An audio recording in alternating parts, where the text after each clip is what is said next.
there is a smell to wet concrete. Something mineral, something faintly chemical, something that does not belong to any plant or animal. It is the smell of stone dissolving and reforming, the smell of a material becoming something else. If you have ever walked past a building site in the early morning, you know it. That low, flat, dusty smell rising from the forms. The gray surface smooth where it was poured, rough where it wasn't. The way it holds heat from the day before and releases it slowly into the cold air. Concrete is warm when it cures. There is a chemical reaction happening inside it. Heat is a byproduct of that reaction. When a large pour is curing, it is generating warmth. You could press your hand to the surface and feel it. Something alive in there. Something becoming. Every year, the world produces roughly 4 billion tons of concrete. 4 billion. That number is almost impossible to hold. It is more than every other building material combined. More than steel, more than timber, more than brick. All of them together would not equal concrete. 1/2 ton of concrete for every person alive on Earth. Every single year. The roads you drive on, the floor under your feet, the walls holding the building upright, the dam holding the water back, the bridge, the tunnel, the harbor wall, the runway, all of it concrete. And all of it made from roughly the same 3 things: stone, water, and a binder. The binder is what holds everything together. The binder is the material that changed. That is what this history is about. What that binder is, where it came from, how it was lost, and how it came back. If you need to build something that lasts, you face one question before any other. How do you hold the pieces together? For most of human history, there were only 3 answers to that question. The first answer was to stack. You take stones and you pile one on top of another.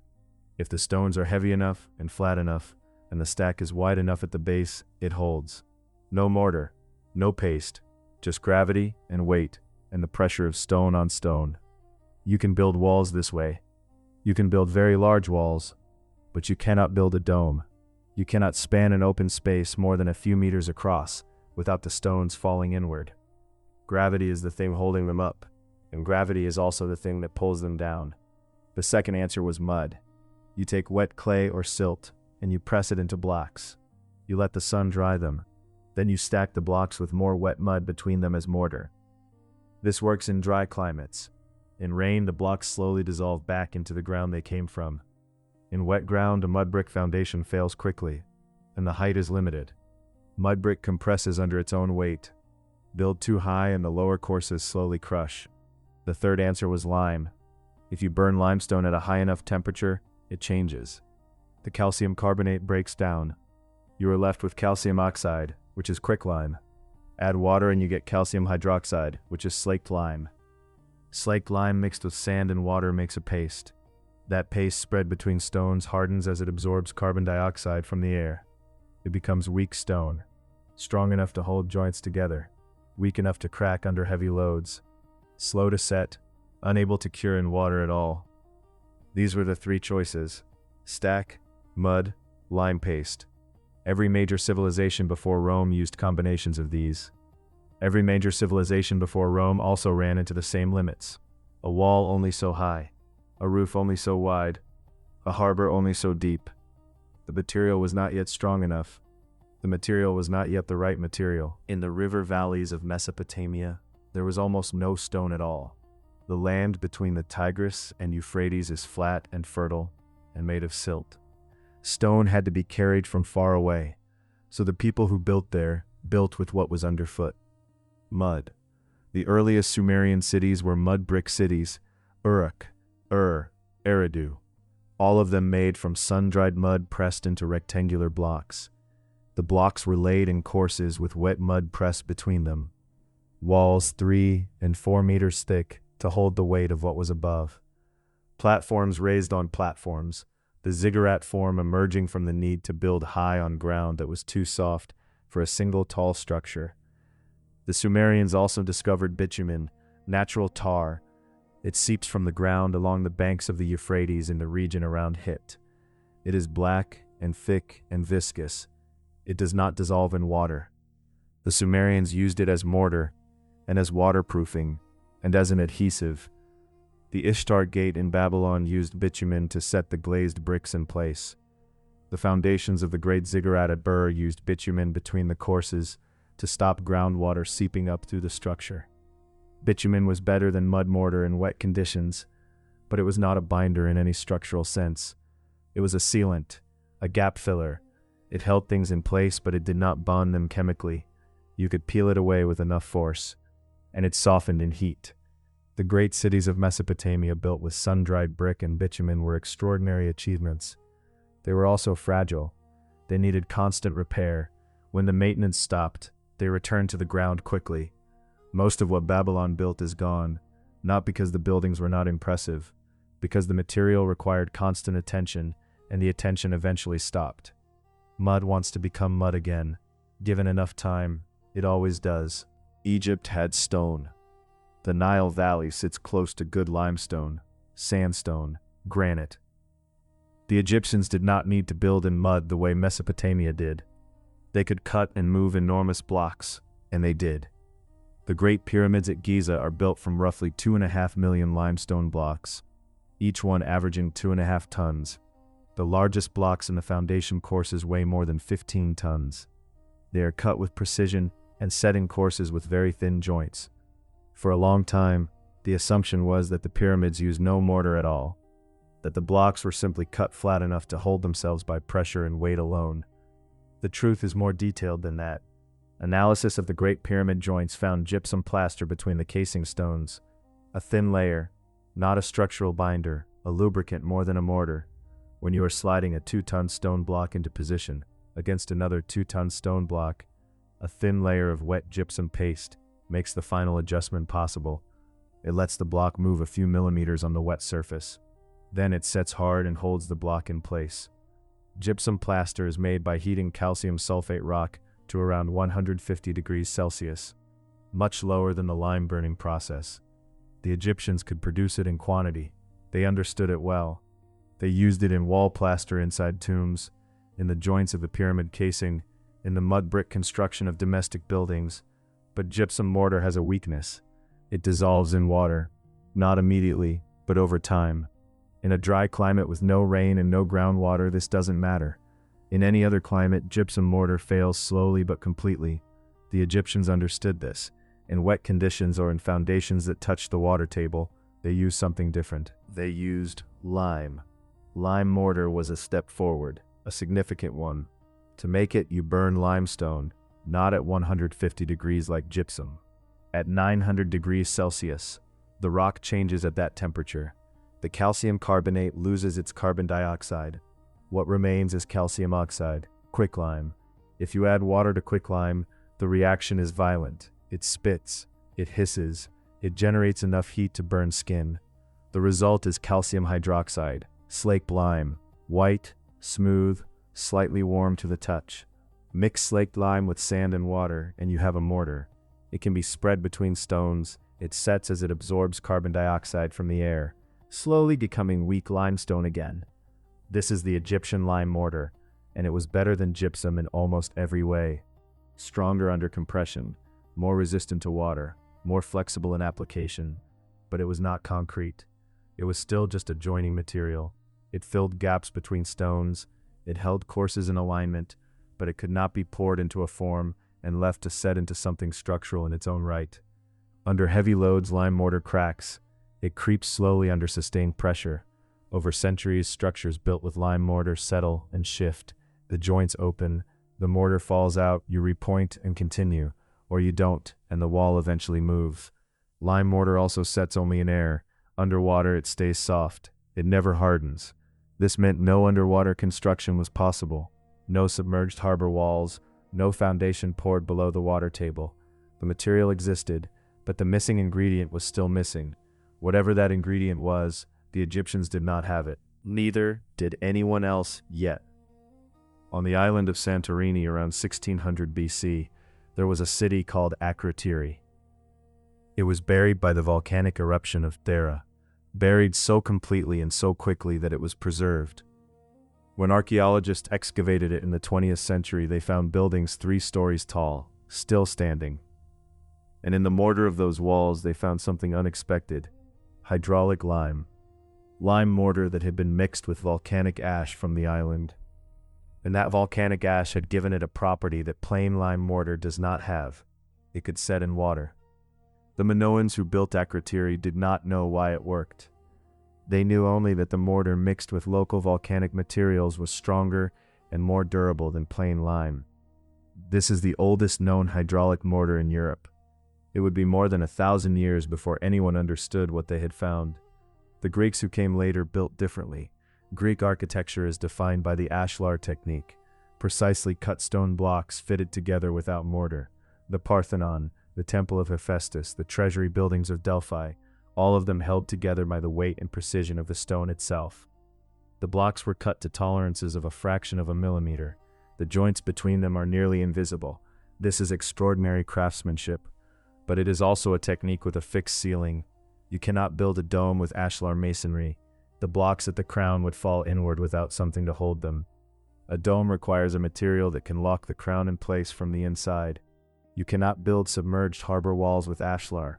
The blocks would shift in the current and the wave action.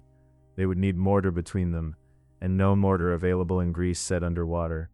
You cannot build a cistern that holds water under pressure with ashlar. Water finds every joint. The Greeks built beautifully within limits that were invisible to them because they had never seen what lay beyond those limits. Nobody had yet. There is a list of things that are impossible without a strong hydraulic binder. Not difficult, impossible. The first is a dome larger than about 15 meters across. A stone dome pushes outward at its base. The wider the dome, the more outward force it generates. At 15 meters, the base walls must be enormous to contain that force.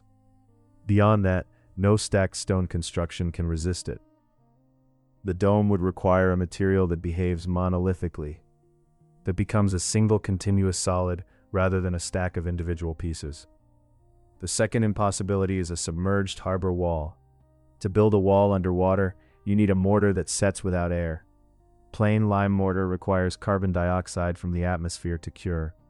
Underwater, it stays permanently soft. You could stack dry stones on the seabed, but they would move with the current and the swell and the pressure of berthing ships. A harbor wall that works requires mortar that sets underwater. The third impossibility is an underground cistern under pressure. If you line a cistern with plain lime mortar, the water finds the joints. The mortar softens, the water seeps. You need a mortar that is chemically impermeable, not just hard, actually impermeable. The fourth impossibility is a vaulted ceiling over 30 meters high. At that height and span, the stone voussoirs of the vault exert forces at the haunches that no rubble wall can absorb without the structure splitting outward at the base. You need the vault itself to be the structure, continuous, self-supporting, one material from end to end. These four things were impossible for every civilization on Earth before the 3rd century BC. And then they stopped being impossible. Not all at once, not through a single discovery, through the slow recognition of what a gray powder near the Bay of Naples could do when mixed with lime and water. The powder had been there for thousands of years, on the ground, underfoot, waiting. In the 3rd century BC, the Roman Republic was expanding south. It already controlled central Italy. It was moving into the region the Greeks called Magna Graecia, the settlements along the southern coast, and the volcanic landscape around the Bay of Naples. This region is called Campania. It sits above a supervolcanic field called the Campi Flegrei, the Phlegraean Fields. It is not a single volcano with a single cone. It is a vast, shallow caldera, kilometers across, with dozens of smaller vents scattered across its surface. Fumaroles still steam from the ground there today. The earth in places is warm underfoot. The shoreline at Pozzuoli rises and falls over decades as magma moves beneath it. Buildings at the waterfront have been submerged and re-exposed multiple times in the last 2,000 years. This is an active volcanic region, and in this region, over thousands of years, the Campi Flegrei had deposited layers of volcanic ash across the landscape. Gray-black, finely grained, slightly gritty, they covered the ground around the town of Puteoli in particular, modern Pozzuoli. The Roman builders who arrived in Campania in the 3rd century BC would have seen this ash everywhere. It is likely they used it simply as a fill material at first. a lightweight local aggregate for rubble walls. At some point, someone mixed it with lime mortar. We do not know who, we do not know exactly when, we only know what happened when they did. The mortar set faster, it set harder, and it set underwater. That last property would have been noticed immediately, because harbor construction was the limiting problem of Roman expansion. A material that set underwater was not an interesting curiosity. It was the solution to the most important engineering problem in the empire. The Romans did what Romans did with useful things. They quarried it, they stockpiled it, they wrote down the ratios, and they built. The ash around Puteoli has a name, pulvis puteolanus, the dust of Puteoli. Today it is called Pozzolana, or Pozzolon. The name comes from the town, and the material comes from the Campi Flegrei, from eruptions going back tens of thousands of years. What the Romans did not know and what took modern chemistry 2,000 years to explain is why it works. The ash from the Campi Flegrei contains silica and alumina in a reactive form, glassy, not crystalline. The difference matters because glassy silica reacts with calcium hydroxide. That is slaked lime. When you mix pozzolana with slaked lime and water, the silica in the ash reacts with the calcium hydroxide in the lime. A new compound forms, calcium silicate hydrate. This is the binding compound in modern Portland cement. The Romans were producing it 2,000 years before Portland cement was patented. They did not know it by that name. They did not know any name for it. They knew only that the gray ash made the lime stronger, faster, and capable of setting in seawater. They trusted the observation and built accordingly. The chemistry explains another thing the Romans noticed but could not explain. Their marine concrete, the concrete they poured directly into the sea, got stronger over time, not weaker. After 50 years in seawater, it was harder than it had been at 1 year. After 100 years, harder still. Modern analysis has shown why. The magnesium in seawater reacts with the pozzolanic compounds over decades to produce additional crystals inside the concrete. Aluminous tobermorite, interlocking crystals that grow slowly inside the material, filling the microscopic spaces, making it denser and stronger as centuries pass. The Romans poured their harbors into the sea and walked away, and the sea made the harbors stronger. They did not know this, but they had found the material, and now they were going to use it. The town of Puteoli sits on the northern curve of the Bay of Naples, in the shadow of the Campi Flegrei. Its modern name is Pozzuoli. It is a small port city today, not particularly famous, the kind of place you pass through rather than stop in. But for 2 centuries, it was the most important port in the Roman world, the gateway through which Egyptian grain entered Italy, the point where the eastern trade routes met the western heartland of the empire. Its importance came partly from its position, and partly from what was underfoot. The gray volcanic ash that covered the ground around Puteoli was known in Latin as pulvis puteolanus, the dust of Puteoli. That name is where the word pozzolana comes from, and where the modern engineering term pozzolon comes from. The material that would allow Rome to build everything it built was named after this small coastal town, because this is where it was found in the greatest quantity and the most consistent quality. The Roman builders who first worked with pozzolana in the 3rd and 2nd centuries BC were not doing chemistry. They were solving construction problems with locally available materials, and they noticed that this gray ash, when mixed with slaked lime and water, produced a mortar that was noticeably different from anything they had used before. It set faster, it set harder, and it set in conditions where ordinary lime mortar would not set at all. In wet ground, in rain, and submerged in seawater. None of them would have been able to explain why. They knew what they could observe. They could observe that it worked. That was sufficient. The practical experiments that produced the Roman formula happened over generations. There was no single moment of discovery, no named inventor. It was the accumulated knowledge of builders working the same coastline over a long period, each generation refining what the previous generation had learned, adjusting ratios, testing aggregates, pushing the material into new applications when it performed well in the old ones. By the time the Roman writer Vitruvius sat down to record the formula in detail, around 30 BC, it had already been in practical use for more than a century. Vitruvius was not inventing a method, he was writing down what Roman engineers already knew. What Vitruvius recorded in the 2nd book of De Architectura is remarkable for its precision. He names the ash specifically as coming from the region around Baiae and Puteoli. He describes the mixing ratio, roughly 2 parts pozzolana to 1 part lime by weight, though his language is that of a practitioner rather than a chemist, and the ratios vary slightly depending on the application. He specifies which aggregates are suitable for which purposes: tufa for interior vaults, travertine for exterior piers, pumice for dome construction where weight must be minimized. He notes that the concrete used in harbor work must use sea sand rather than river sand, and that the mix must be richer in lime when it will be immersed. These are not guesses. These are the observed results of decades of construction across dozens of projects. De Architectura is the oldest surviving technical manual for concrete construction. It was copied and preserved through the medieval period, largely ignored by builders who had lost access to the material it described, and then rediscovered by Renaissance scholars who read it as historical text rather than practical instruction. The Romans who used it had no such distance from it. It described what they did every day. The material it recorded was already holding up half of Rome. To understand what pozzolana does, you need to understand what lime alone cannot do. When you mix slaked lime with sand and water, you get a mortar that sets by carbonation. The calcium hydroxide in the slaked lime absorbs carbon dioxide from the surrounding air and converts back into calcium carbonate, which is essentially weak limestone. This process is slow. A wall built with lime mortar is still carbonating and gaining strength months after it was built, and it only works in contact with air. Submerged in water, where no carbon dioxide can reach it, lime mortar stays soft indefinitely. It never hardens. You can press your thumb into lime mortar that has been underwater for a week, and it will give. Pozzolana changes this completely. The volcanic ash from the Campi Flegrei contains silica and alumina in what chemists call a reactive amorphous state. The key word is amorphous, not crystalline. Crystalline silica, which is common stone, is chemically inert. It does not react with anything under normal conditions.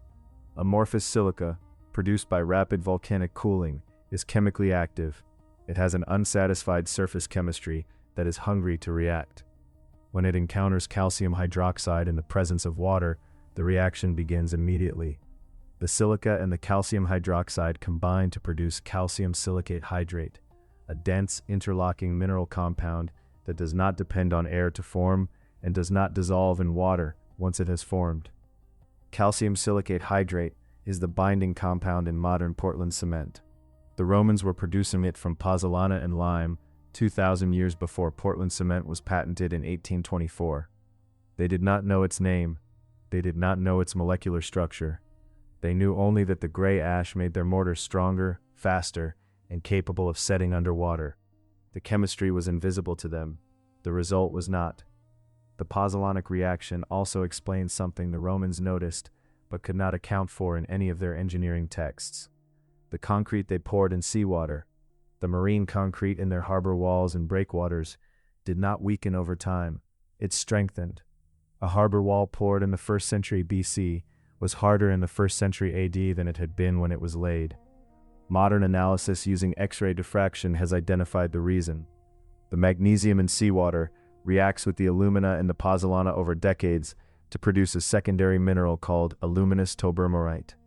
These crystals grow slowly inside the existing concrete matrix, filling the microscopic spaces between the original calcium silicate hydrate crystals, binding the aggregate particles more tightly with each passing century. The material improves for hundreds of years after it is placed. Roman harbor concrete from the 1st century BC is measurably stronger today than it was when the Romans laid it. Modern Portland cement-based concrete does not do this. It reaches its design strength in 28 days and then begins a very slow, irreversible decline. The Romans did not know any of this. They poured their harbors into the sea, waited for the tide to cover them, and moved on to the next project. The concrete they left behind got better while they slept. It is still getting better now. The Roman lime burning process was industrial. It was not a cottage craft. Lime kilns operated across the empire wherever construction was underway, burning limestone continuously to supply the voracious appetite of the Roman building program. The process began with limestone quarried in large pieces and loaded into the kiln from above. A kiln in the Roman period was essentially a stone-lined pit with a firebox at the base, fed with timber, and a throat at the top where the limestone was charged. The fire was maintained at roughly 900 degrees Celsius for several days. At that temperature, calcium carbonate, the mineral that limestone is, loses its carbon dioxide and becomes calcium oxide, quicklime. White, dusty, extremely caustic. Quicklime is dangerous to handle. It reacts violently with water, spitting and steaming, and generating enough heat to cause chemical burns. Roman workers who handled it directly wore rough protective cloths over their hands and kept their faces turned away. When water was added slowly to a pile of quicklime, the material hissed and bubbled and expanded and then began to cool into a white, chalky paste called slaked lime, calcium hydroxide. This paste, once cooled, was mixed in stone basins with pozzolana from Puteoli, with the correct aggregate for the application at hand, and with water to produce the Roman concrete mortar. The ratios were not fixed by law or by any central authority.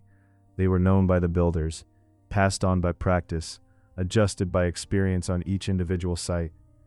The aggregate, called caementa in Latin, the word that gives us our word cement, varied enormously depending on what was available and what was being built. In Rome itself, the most common aggregate was broken tufa, the light volcanic stone that occurs naturally throughout the Roman Campagna. Tufa is strong enough to add structural mass to the concrete, but light enough to allow large pours without excessive foundation loads. For dome construction, where weight had to be minimized at the crown, the aggregate shifted to pumice, a volcanic foam so light it floats on water. For harbor work, larger chunks of stone were used, sometimes including whole fired clay amphorae embedded in the concrete for additional volume without additional weight. Roman engineers understood the relationship between aggregate density and structural performance, even if they had no mathematical framework to express it. The mixing was done by hand, in stone basins or on flat stone platforms.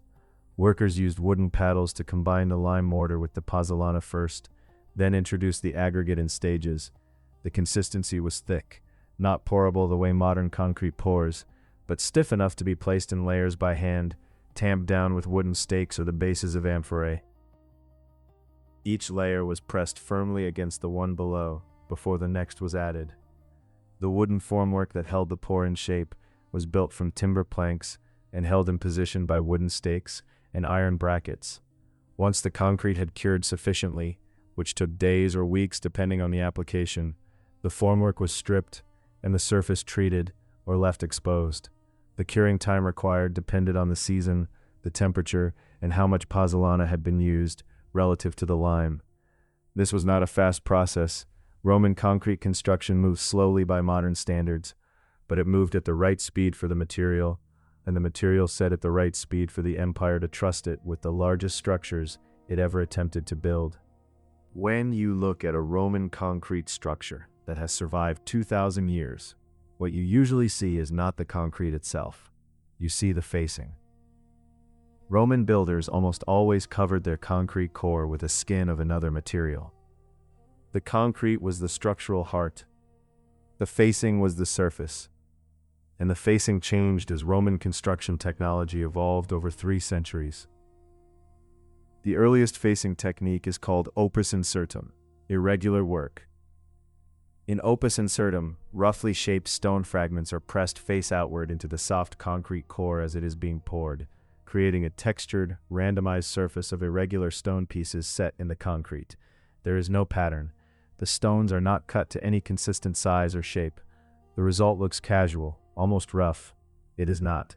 Each stone fragment is pressed firmly into the core to bond with the concrete behind it, creating a composite surface that is structurally integrated with the mass behind it. Opus incertum was the dominant facing technique from roughly the 2nd century BC through the late Republic. In the 1st century BC, a more precise technique appeared, opus reticulatum, reticulate work. In opus reticulatum, small pyramid-shaped tufa blocks are set with their square bases outward and their pointed ends embedded into the concrete core. The bases are arranged in a diagonal grid pattern, producing a regular diamond mesh across the surface of the structure. It is neat, repetitive, and visually distinctive, the facing you see on the surviving walls of Hadrian's villa, on the tomb of Caesarea Maritima, on dozens of structures throughout Lazio and Campania. It was more labor-intensive to produce than opus incertum because the small tufelli blocks had to be cut to consistent size and set in alignment. The precision was deliberate. It signaled investment and quality, It was the facing used on buildings that were meant to be noticed. Later still came opus mixtum, mixed work, which alternated horizontal bands of brick with sections of reticulate stone facing. Brick production in the Roman Empire was vast, and by the 2nd century AD, fired clay brick was the most reliable and standardized facing material available across the empire. Brick courses could be produced quickly, laid quickly, and trained workers anywhere could do it without the specialized cutting skills that opus reticulatum demanded. The brick-faced concrete walls of the late Roman period are structurally identical to the tufa-faced walls of the Republic. The facing material changed. The concrete core did not. The word caementicium, meaning concrete construction, comes from this tradition of facing combined with poured core.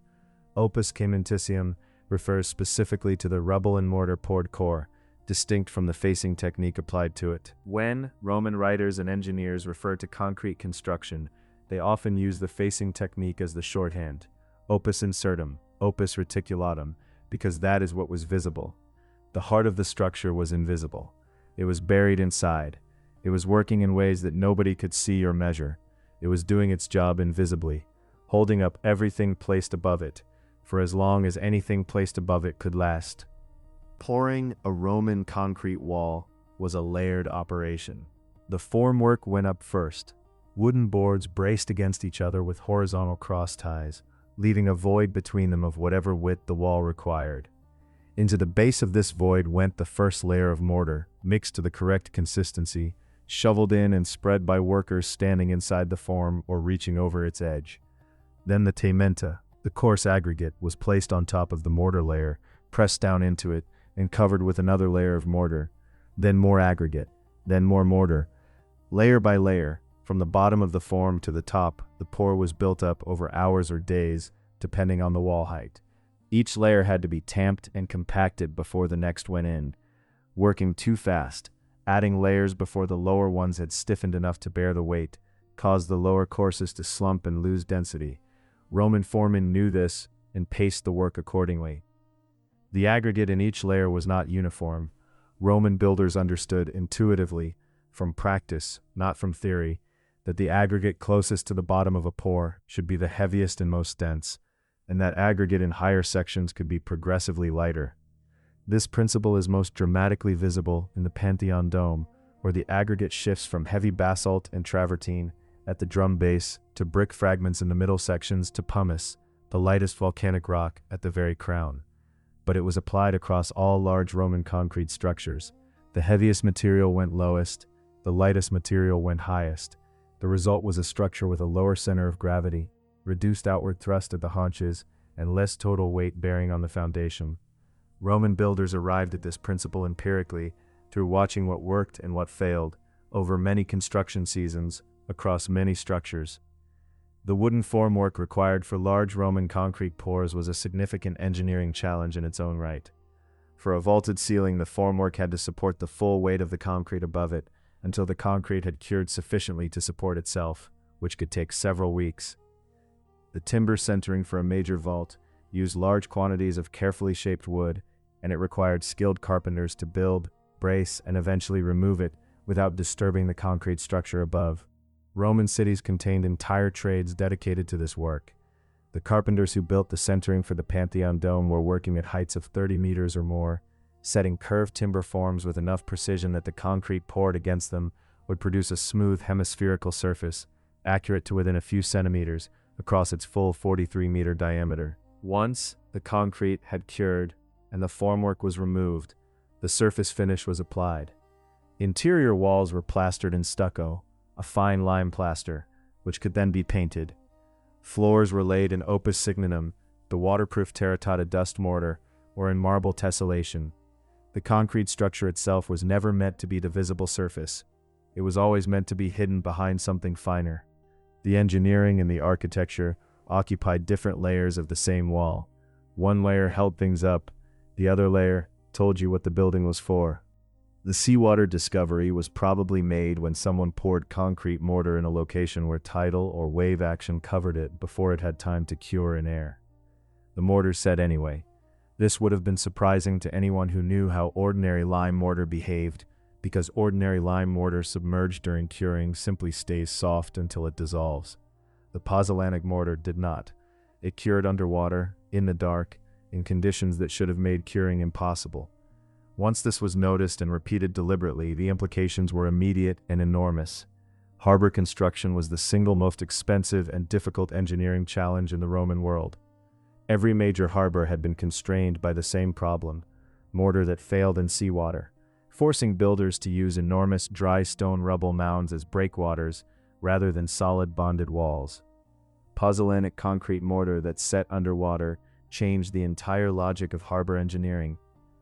The technique Roman engineers developed for underwater concrete placement was methodical and specific. Wooden caissons, essentially large boxes without bottoms, were built on shore, floated into position in the harbor basin, and then sunk by filling them with ballast or by driving their open bases into the seabed. The caisson walls then served as the formwork. Concrete was poured from above, from boats or from a temporary platform, falling through the water until it landed on the seabed inside the caisson and began to accumulate. Layer by layer, the pour built up until it reached above the waterline, at which point conventional construction techniques could take over. The caisson planking was sometimes left in place as permanent cladding.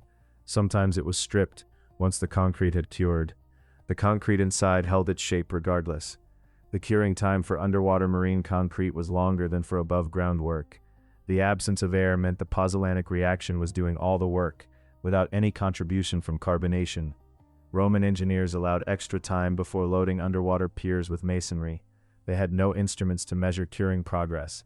They pressed their tools against the surface and judged by resistance. They worked by feel and by accumulated experience. But the concrete they placed underwater was not inferior to above-ground work. Given time, it was stronger. They may not have known exactly why. They knew it was true. Vitruvius addresses the seawater mix specifically. He recommends a richer lime to pozzolana ratio for marine work than for land construction. He specifies that the mortar should be mixed in a wooden trough, worked thoroughly until uniform, and then used quickly before it begins to stiffen from the initial reaction between the lime and the ash. He notes that the aggregate for marine pours should be large enough to interlock as it settles, forming a mechanically stable mass while the mortar cures around it. He distinguishes between river sand and sea sand for the mortar mix, preferring river sand for land construction and accepting sea sand for marine work, where river sand cannot practically be supplied. These distinctions are not theoretical. They are the product of long observation on real construction sites by men who had watched concrete work and fail and work again across many years. On the coast of what is now northern Israel, about 50 kilometers south of the modern city of Haifa, there is a site called Caesarea Maritima. In the 1st century BC, it was a small, undistinguished anchorage. Herod the Great, the Roman client king of Judea, decided to build a major port there. Not because the natural harbor was good, it was not. There was almost no natural shelter. But because Herod needed a world-class port on the Mediterranean coast, and was willing to build one from nothing. The construction began around 22 BC, and was essentially complete by 10 BC. When it opened, the harbor at Caesarea Maritima was one of the largest artificial harbors in the ancient world. Its two main breakwaters enclosed a protected basin of roughly 40 hectares, large enough to shelter hundreds of vessels simultaneously. The southern breakwater was enormous by any standard. It ran roughly 500 meters into the sea, with individual concrete piers that were 6 meters wide and extended 15 meters below the surface. The northern breakwater was shorter but similarly massive. Both were constructed entirely from poured concrete placed in wooden caissons lowered into the Mediterranean and filled from above. The material was Roman pozzolanic concrete, lime, pozzolana ash, and seawater aggregate, exactly as Vitruvius would describe it, though the construction at Caesarea preceded the writing of De Architectura by only a few years. The engineers who designed and built the harbor knew the formula from practice, not from the text that would eventually record it. The pozzolana used at Caesarea was not sourced locally. There is no volcanic ash of the right reactivity anywhere near the Judean coast.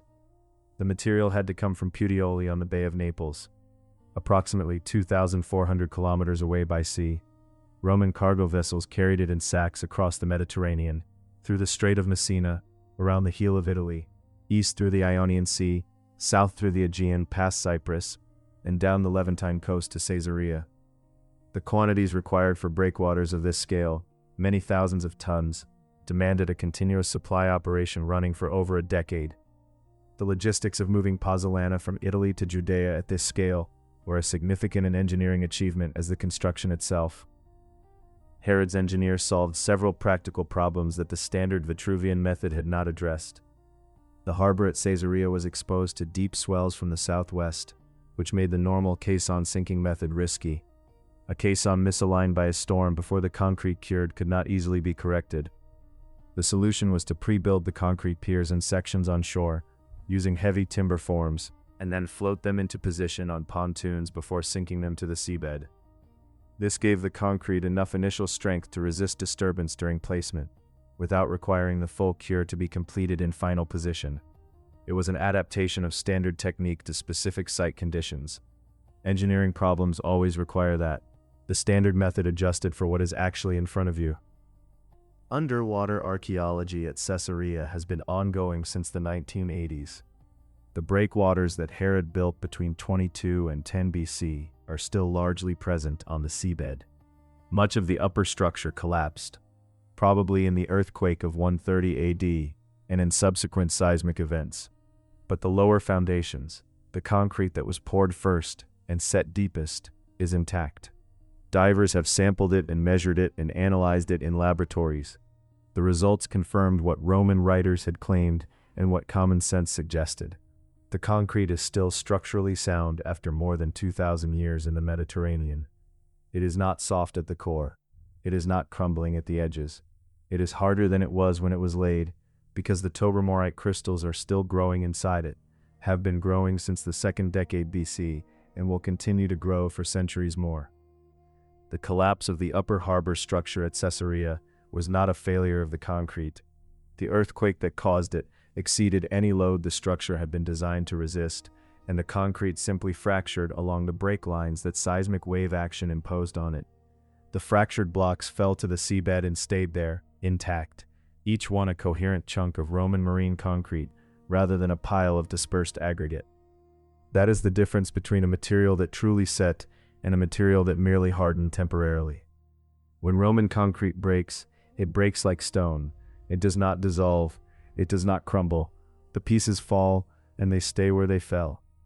Research published in 2017 by a team from the University of California, Berkeley, and the INGV in Italy analyzed cores drilled from Roman harbor concrete at Caesarea and at several other sites in Italy.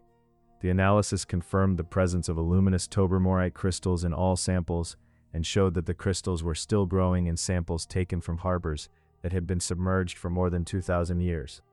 The paper attracted significant attention because Portland cement, the material used in every modern concrete harbor in the world, does not do this. Portland cement concrete is designed to reach its design strength in 28 days and then be maintained, inspected, repaired, replaced on a cycle of decades. Roman concrete harbors required no maintenance cycle.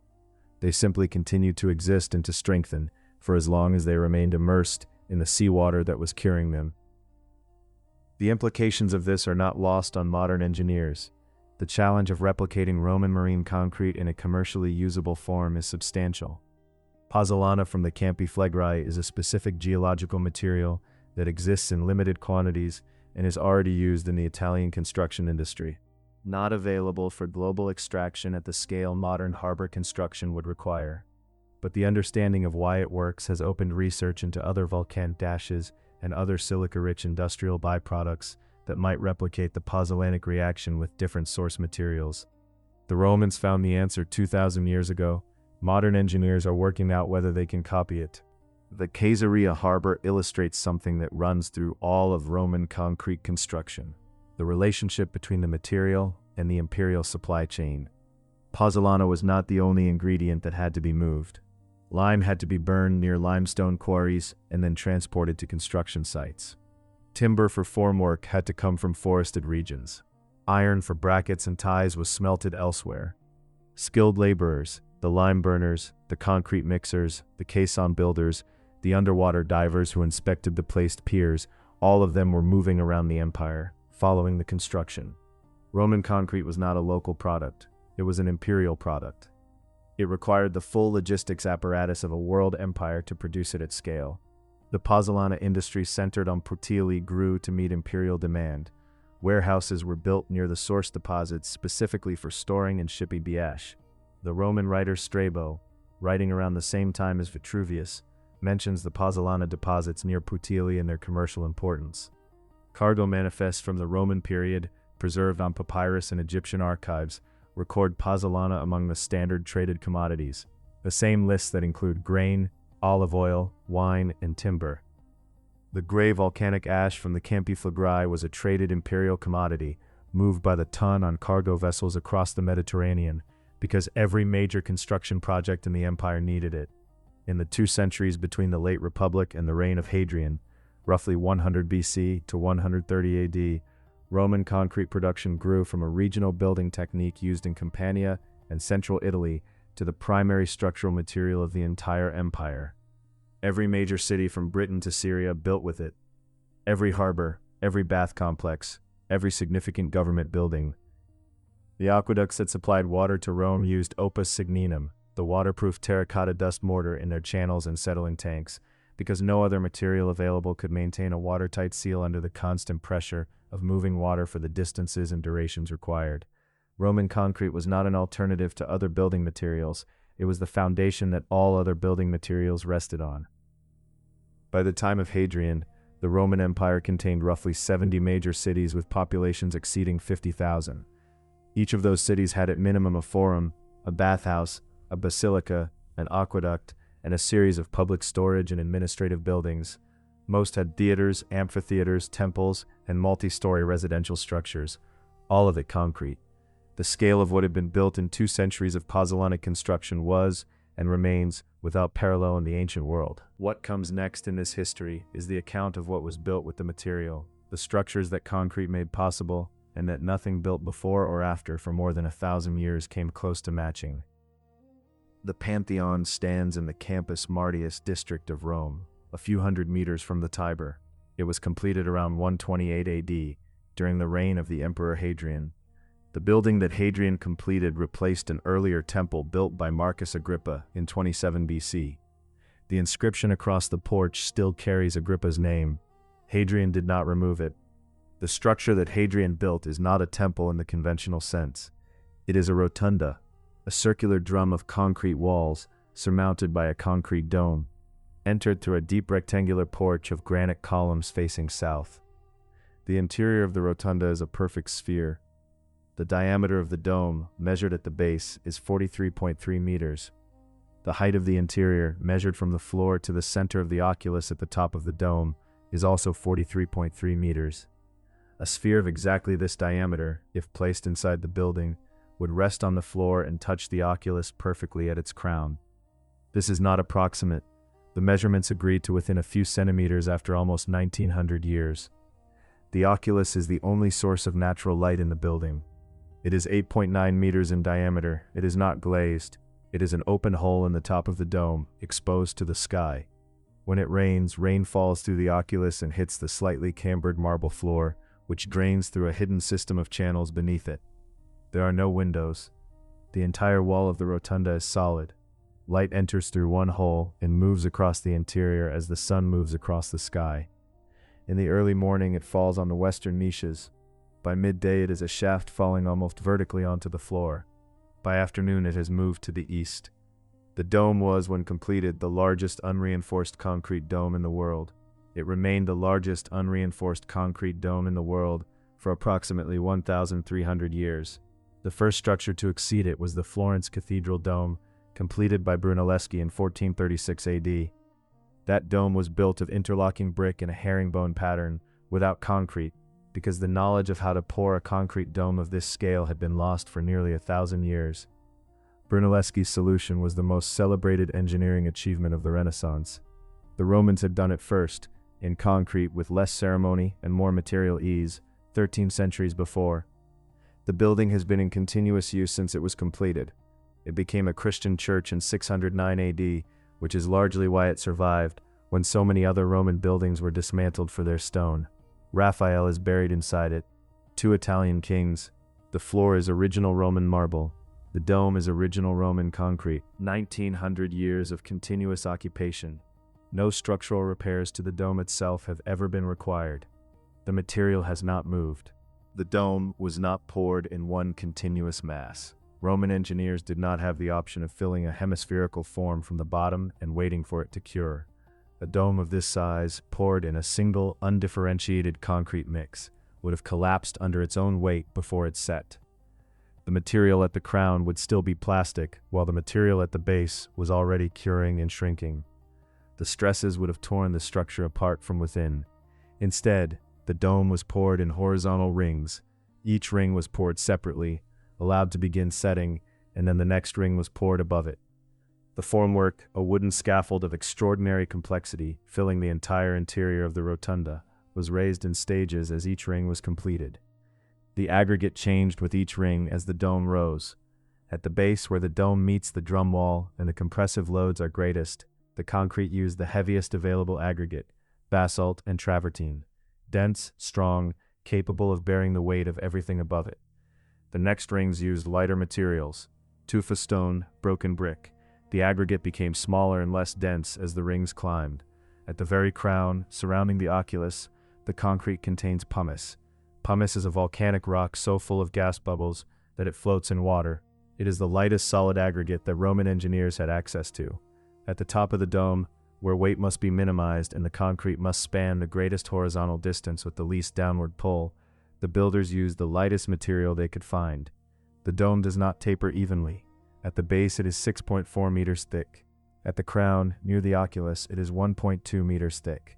The reduction in thickness, combined with the reduction in aggregate density, means the upper portion of the dome exerts a fraction of the downward and outward force of the lower portion. This is a structural calculation built into the material composition itself, not drawn separately, not calculated on paper with equations, built into which stones went where and in what proportion. The engineers carried that knowledge in practice, in accumulated experience, in the understanding of what the material did when you changed what you put into it. On the outside of the dome, visible if you climb to the roof terrace of the building, there are 7 step rings, concentric ledges that descend from the base of the dome toward the drum wall like very shallow stairs. They look decorative from the street. They are not decorative. They are compression rings. They redistribute the outward thrust of the dome and drive it more steeply downward into the walls. Each ring adds stiffness to the base of the dome at precisely the point where the structure is most vulnerable to lateral spreading. You cannot see any of this from inside the building. Inside, the dome appears seamless, a single continuous surface sweeping from the floor level of the cornice to the open sky above.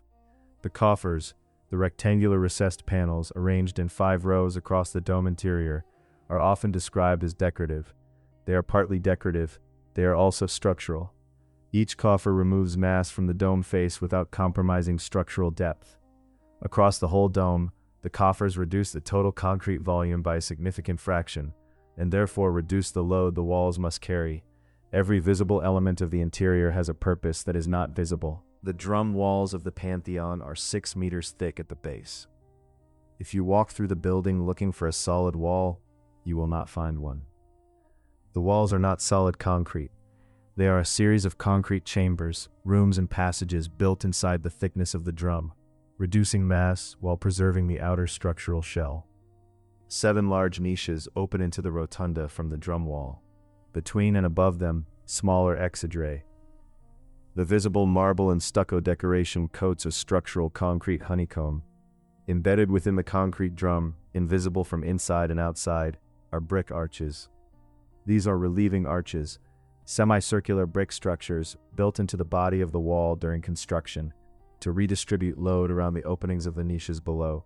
They carry the weight of the concrete above each opening and transfer it sideways to the solid piers between the niches, rather than allowing it to bear directly down onto what would be a structural gap.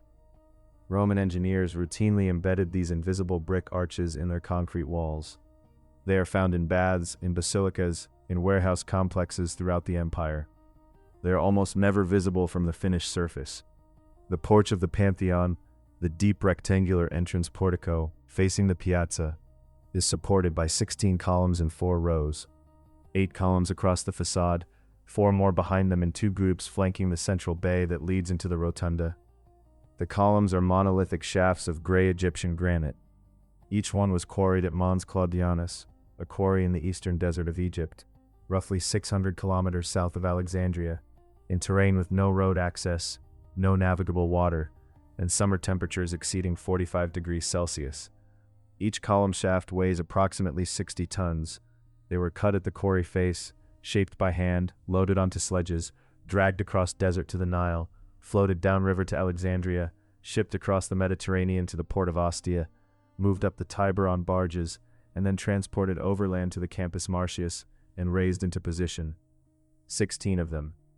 The capitals are white pentelic marble from Greece. The bases are white Luna marble from the Apuan Alps in northern Italy. The gray shafts came from Egypt. 3 different stone types sourced from 3 different parts of the empire, assembled on one porch.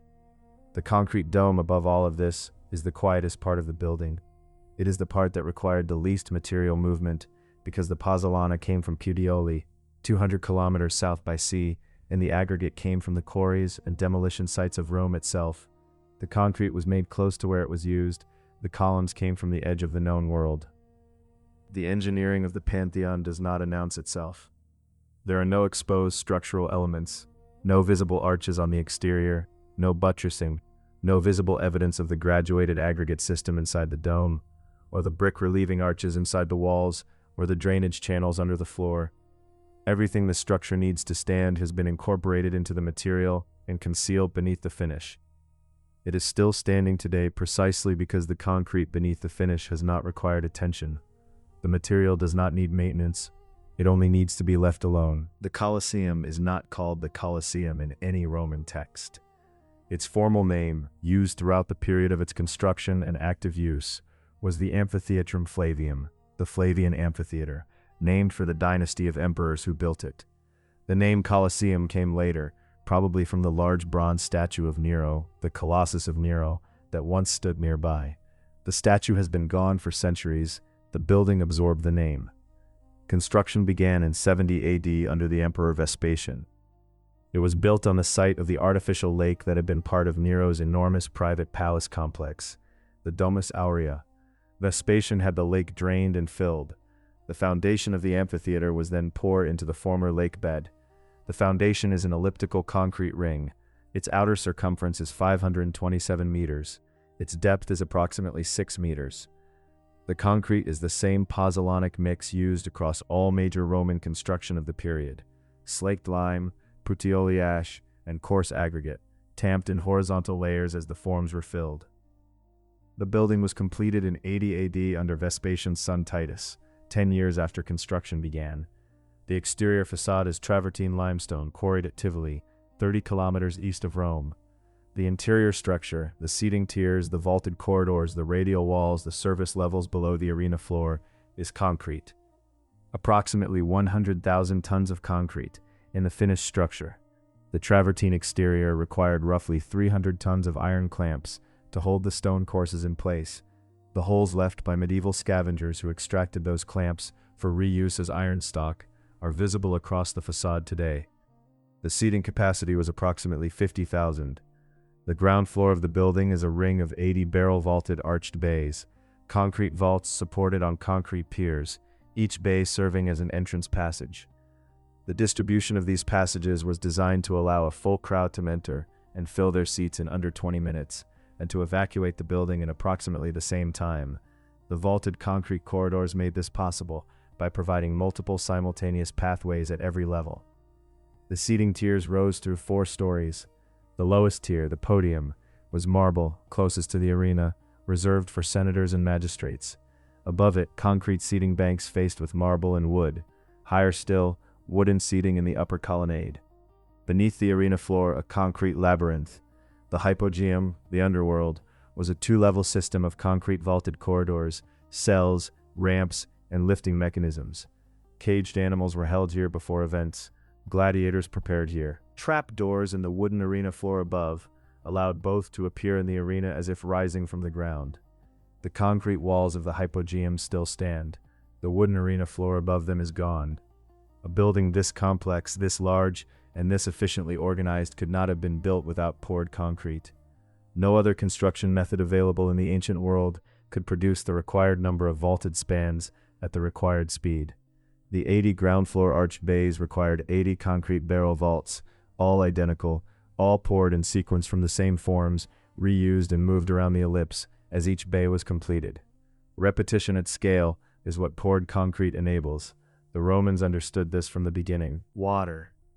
The Roman Empire moved water the way modern infrastructure moves electricity, invisibly, continuously, at scale, to every significant settlement. Rome itself, by the 3rd century AD, was supplied by 11 major aqueducts. The total length of those aqueducts, including their above-ground and underground sections, exceeded 800 kilometers. They delivered by modern estimates approximately 1 million cubic meters of water to the city every day. The channels that carried this water were lined with a material called opus signinum. Opus signinum is a waterproof concrete mortar. The base is standard slaked lime and sand. The additive is crushed terracotta, broken roof tiles, broken amphorae, broken brick, ground to a fine powder and mixed into the mortar before application. The terracotta particles are partly vitrified ceramic, and they react with the calcium hydroxide in the lime in a process similar to the pozzolanic reaction, producing a mortar that resists water penetration completely. The mortar turns pink from the terracotta content. You can identify a Roman water channel, cistern, or bath lining on site. It is the pink one. Opus signinum was also used under floors in bath complexes, on the exterior of exposed concrete surfaces near water, and in the settling tanks of aqueduct systems, where sediment from the water supply was allowed to drop out before the water continued onward to the city. The Pont du Gard in southern France is the most intact surviving section of a Roman aqueduct. It was built in the 1st century AD. The exact date is debated, but a period in the reign of Claudius, around 50 AD, is the most widely accepted estimate. It carried water from a spring near Uzès to the city of Nemesis, modern Nimes, a distance of approximately 50 kilometers. The bridge crosses the Gardon River in 3 tiers of arched stonework. The lowest tier 6 large arches spanning the river at water level. The middle tier 11 arches of the same height. The upper tier 35 smaller arches carrying the water channel itself, 49 meters above the surface of the river below. The total length of the bridge is 275 meters. The total height is 49 meters. It was built from limestone blocks, each weighing between 2 and 6 tons, fitted without mortar at the major structural joints. The same precision dry-fitting technique the Greeks had used, applied here in the service of Roman hydraulic engineering. The water channel at the top is lined with opus signinum. It is 1.8 meters high and 1.2 meters wide. The total gradient of the aqueduct from the spring to Nimes is approximately 17 meters of fall across 50 kilometers, a drop of 34 centimeters per kilometer. The survey precision required to maintain this gradient across the full distance, across valleys and through tunnels and over ridges, was achieved without modern instruments. The mortar joints in the Pont du Gard have not been repointed. The original Roman opus signinum in the water channel, where it survives, is still watertight. The stone courses are still in their original positions. The bridge has carried road traffic across its lowest level since the 18th century, when a modern road deck was added alongside the ancient stone. The ancient arches have not moved under that additional load. The Roman aqueduct system, at its peak, supplied water to a city of approximately 1 million people. No city in the Western world would reach that population again until London in the early 19th century. The infrastructure that served Rome's million would not be equaled for 1600 years. The Roman bath complex was not a luxury. It was infrastructure. Public baths in a Roman city served the same function that domestic plumbing serves today. Most Roman citizens, at least in the cities, did not have running water in their homes. The public baths were where you bathed, where you met people, where business was conducted, where you exercised, where you received medical treatment. They were open daily. The entry fee where one existed was minimal, often waived on public holidays. The largest surviving bath complex from the Roman Empire is the Baths of Caracalla in Rome. Construction was ordered by the Emperor Septimius Severus and completed under his son Caracalla in 216 AD. The bathing complex itself, the central building, measured 228 meters by 116 meters. It could accommodate approximately 1,600 bathers simultaneously. The main hall, the frigidarium or cold room, had concrete vaulted ceilings reaching 38 meters above the floor. 38 meters. The span of those vaults was approximately 26 meters. Unreinforced concrete, carrying its own weight and the weight of the concrete above it, spanning 26 meters, rising to 38 meters, without any internal columns in the primary space. Nothing in the ancient world before this had achieved a covered interior space of these dimensions. Nothing built in Western Europe for the next 1300 years would match it. The caldarium, the hot room, was a circular hall with a concrete dome. Its diameter was approximately 35 meters. Like the Pantheon, it was lit from above through a central oculus. Unlike the Pantheon, the dome of the Baths of Caracalla did not survive the collapse of the building in the post-Roman period. What remains is the massive concrete drum walls, still rising to a substantial height, open to the sky. Beneath the entire bathing complex was the hypocaust system. The floor of every heated room in the baths was a suspended concrete slab. It rested not on the ground, but on a grid of small brick columns, called pilae, each between 60 and 90 centimeters high. The concrete floor slab sat across the tops of these columns, elevated above the actual ground surface by the full height of the pilae. Hot air from furnaces located in the service corridors below and around the building was pumped into the space beneath the suspended floor. It circulated through the underfloor void, warming the concrete slab from below. The heat passed upward through the floor and into the room. The walls of the heated rooms were hollow. Ceramic box tiles, tubuli, were fixed to the interior wall surfaces, creating a gap between the wall face and the structural concrete behind it. Hot air rose through this gap as well. The effect was a room that radiated heat from every surface, floor, walls, while the furnace remained out of sight in the service level below. The concrete floor above the hypocaust had to support the weight of hundreds of people standing and moving on its surface, while being held only at the points where the pilae below made contact with its underside. The concrete vault above them had to span 26 meters, carrying only its own weight.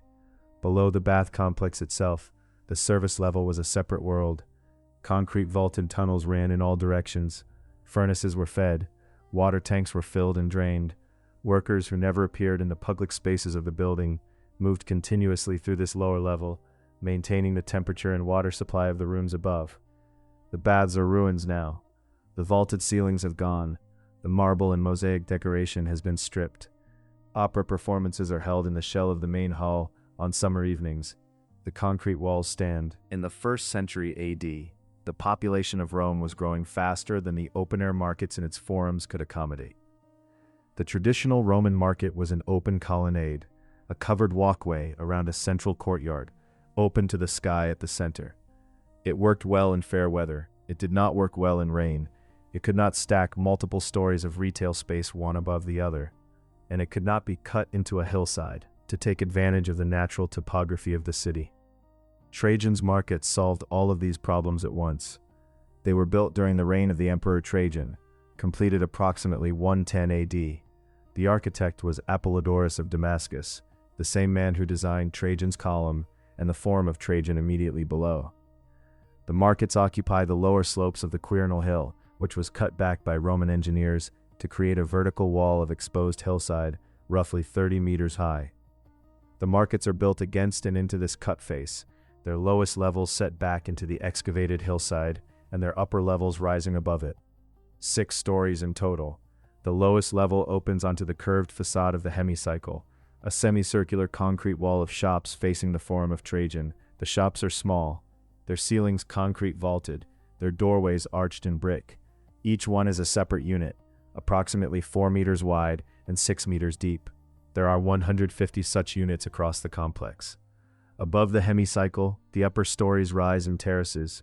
The main covered market hall occupies the 4th and 5th levels. It is a barrel-vaulted space running the length of the complex, 2 stories high, lit by windows cut through the haunches of the concrete vault, with upper-level rooms opening off a gallery above the ground floor. This is the oldest multi-story covered commercial structure in the world that still stands in substantially its original form. Before this, a building that sold goods to the public was a courtyard with shade. After this, it was a building with floors stacked above floors, corridors on multiple levels, internal staircases moving between stories, and a roof that did not depend on good weather for the whole enterprise to function. The concrete that made Trajan's markets possible was the same concrete that made the Colosseum and the Baths of Caracalla possible. The same lime, the same pozzolana, the same layered tamping process. But the application here was different from the great civic monuments. This was commercial architecture. This was warehousing and retail and administration, stacked 6 stories into a hillside and vaulted over at every level. The Romans built this without considering it remarkable. It appears in no ancient text as an architectural marvel, no celebrations recorded. It was a market, a large, practical, well-engineered market that gave merchants covered space on multiple levels in the center of a dense city. It was built because the city needed it, and concrete made it straightforward to build. The structure that took a Renaissance master a lifetime to solve, how to stack and vault and span at scale with security, the Romans executed in 10 years of ordinary construction. Trajan's markets are still standing. They are a museum now. You can walk through the vaulted corridors on the upper levels and look down through the openings at the Forum of Trajan below and at the column bearing the emperor's name, rising in its original position, its relief still spiraling upward through 23 scenes of the Dacian Wars. The concrete of the market vaults above your head is the same material poured in the same decade as the column was carved. It has not been reinforced. It has not been repointed. It is holding. Water in the ancient world was not reliable. A city that depended entirely on a single aqueduct for its supply could be cut off from water in a siege, in an earthquake, in a flood that damaged the channel, in a drought that reduced the spring to a trickle. Roman engineers built storage. Large underground concrete vaulted storage capable of holding the water supply for a city through any interruption of the surface delivery system. These were the cisterns. The largest known Roman cistern is the Piscina Mirabilis at Pozzuoli on the northern coast of the Bay of Naples near Puteoli, the same region that produced the pozzolana that made the cistern's concrete possible. The Piscina Mirabilis is 70 meters long and 25 meters wide. Its interior height is 15 meters. It is divided into 13 rows of vaulted aisles by 48 concrete piers. The vault above each aisle is a barrel vault in concrete. The total volume of stored water is approximately 12,600 cubic meters. It was built to supply the Roman naval fleet stationed at the nearby base at Misenum, the western fleet of the Roman Empire, which at its peak comprised several hundred warships and required enormous daily volumes of fresh water for the men, the animals, and the provisioning of ships departing on campaign. The interior of the Piscina Mirabilis is lined with opus signinum. The pink waterproofing mortar coats every surface that contacts water. The floor, the walls to their full height, the lower surfaces of the vault haunches where condensation could form. The lining has been retouched in a few places over the centuries but is largely original. The cistern held water continuously from the time of its construction, probably in the late 1st century BC under Augustus, until the Roman naval base at Misenum was eventually abandoned in the post-Roman period. The vault is intact, 19 centuries underground, no movement, no cracking significant enough to compromise structural integrity. The concrete sits in darkness and holds. When the Eastern Roman Empire shifted its capital to Constantinople, modern Istanbul, in the 4th century AD, the engineering tradition of the underground cistern moved with it. Constantinople's water supply was managed through an extensive system of aqueducts and open-air storage reservoirs on the plateau above the city. But the underground cisterns were built for reserve storage and for distribution within the dense urban core, where surface reservoirs were not practical. The largest surviving example is the Basilica cistern, in Turkish, Yerebatan Sarnici, meaning the sunken palace. It was built under the Emperor Justinian in 532 AD. It measures 138 meters long by 65 meters wide. The interior is supported by 336 marble columns arranged in 12 rows of 28, each column approximately 8 meters high, each topped with a carved capital supporting a brick vault. The Basilica cistern is not concrete in the Roman pozzolanic tradition. By 532 AD, true Roman concrete construction had ended in the east as well as the west, but the waterproofing mortar on the walls and floor is a thick brick dust hydraulic plaster, opus signinum by another name, the same inherited technique, still working, still watertight after 15 centuries. The Basilica cistern still holds water today. Visitors walk across a platform installed above the water surface. Below the platform, the water is dark and still. The 336 marble columns reflect in it. In the far corner, 2 of the column bases rest on carved stone heads of Medusa, laid sideways and inverted. Recycled Roman architectural elements, repurposed as column footings with no ceremony and no record of who made the decision or why.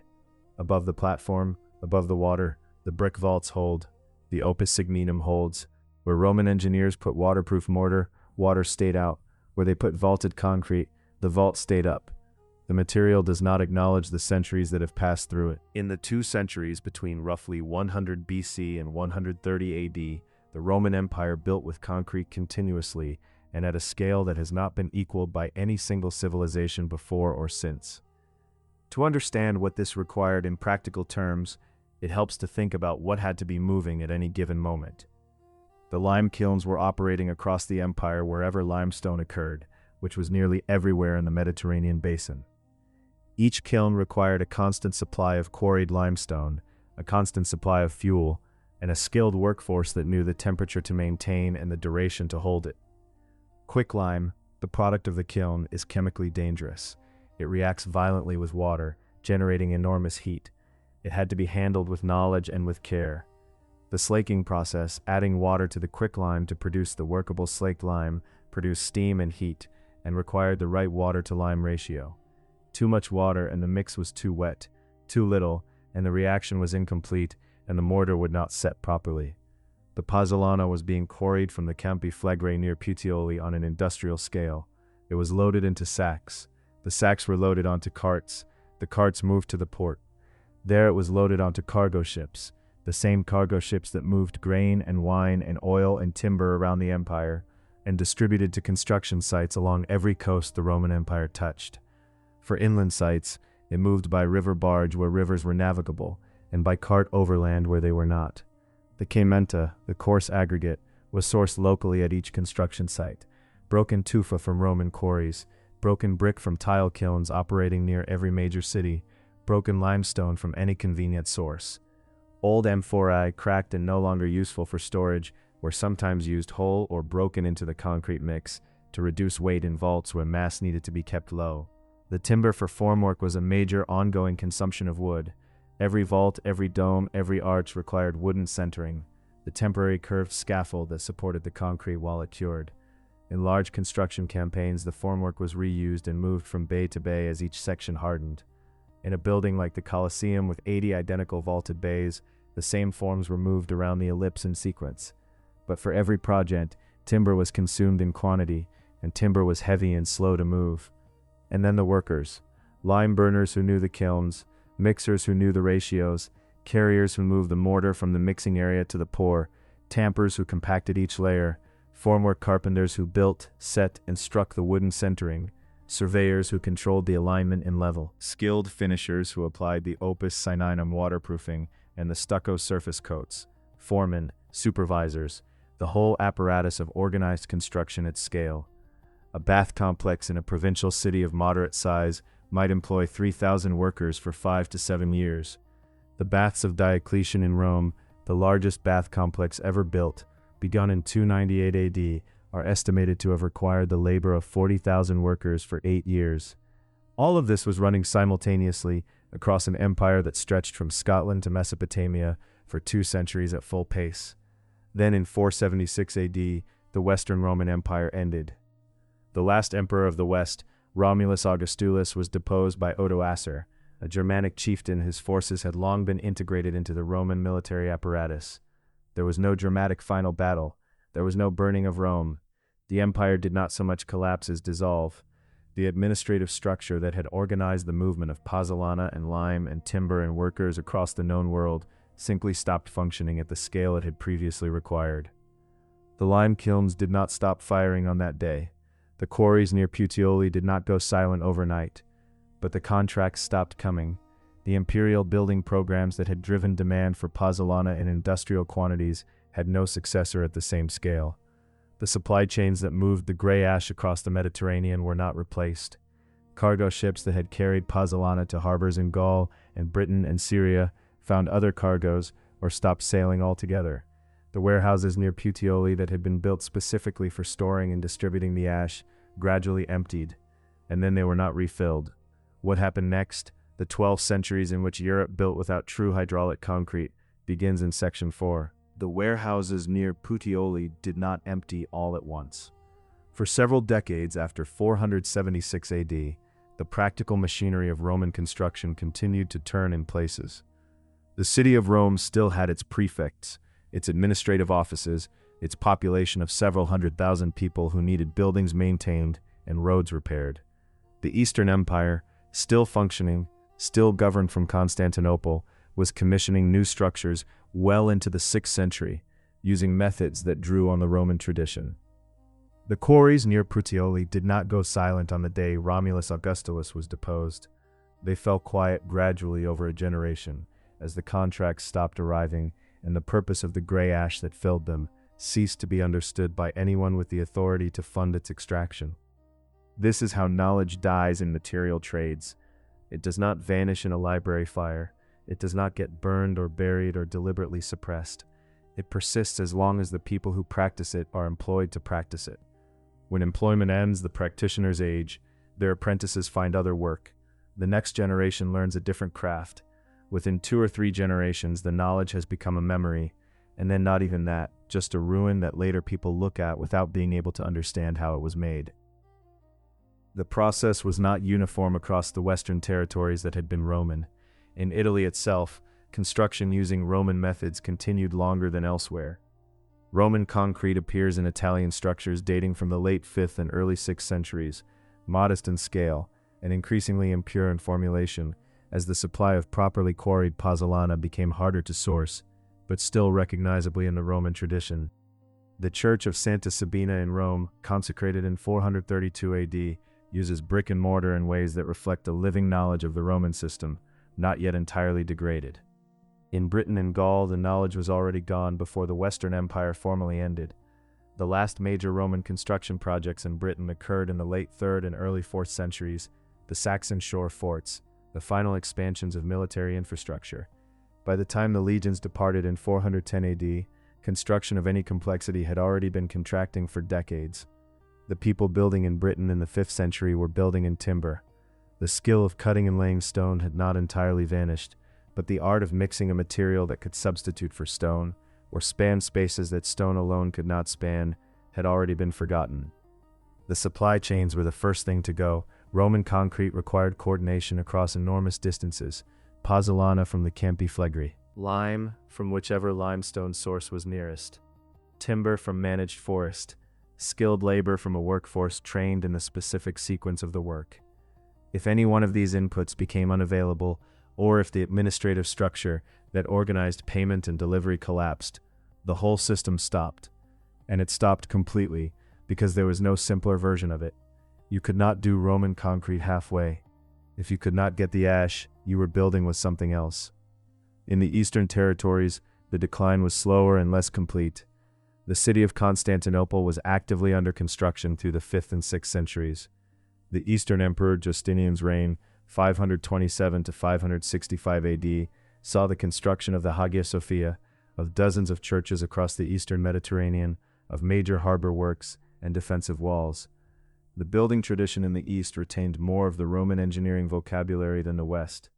But even in the East, the pozzolana trade from Puteoli had ceased.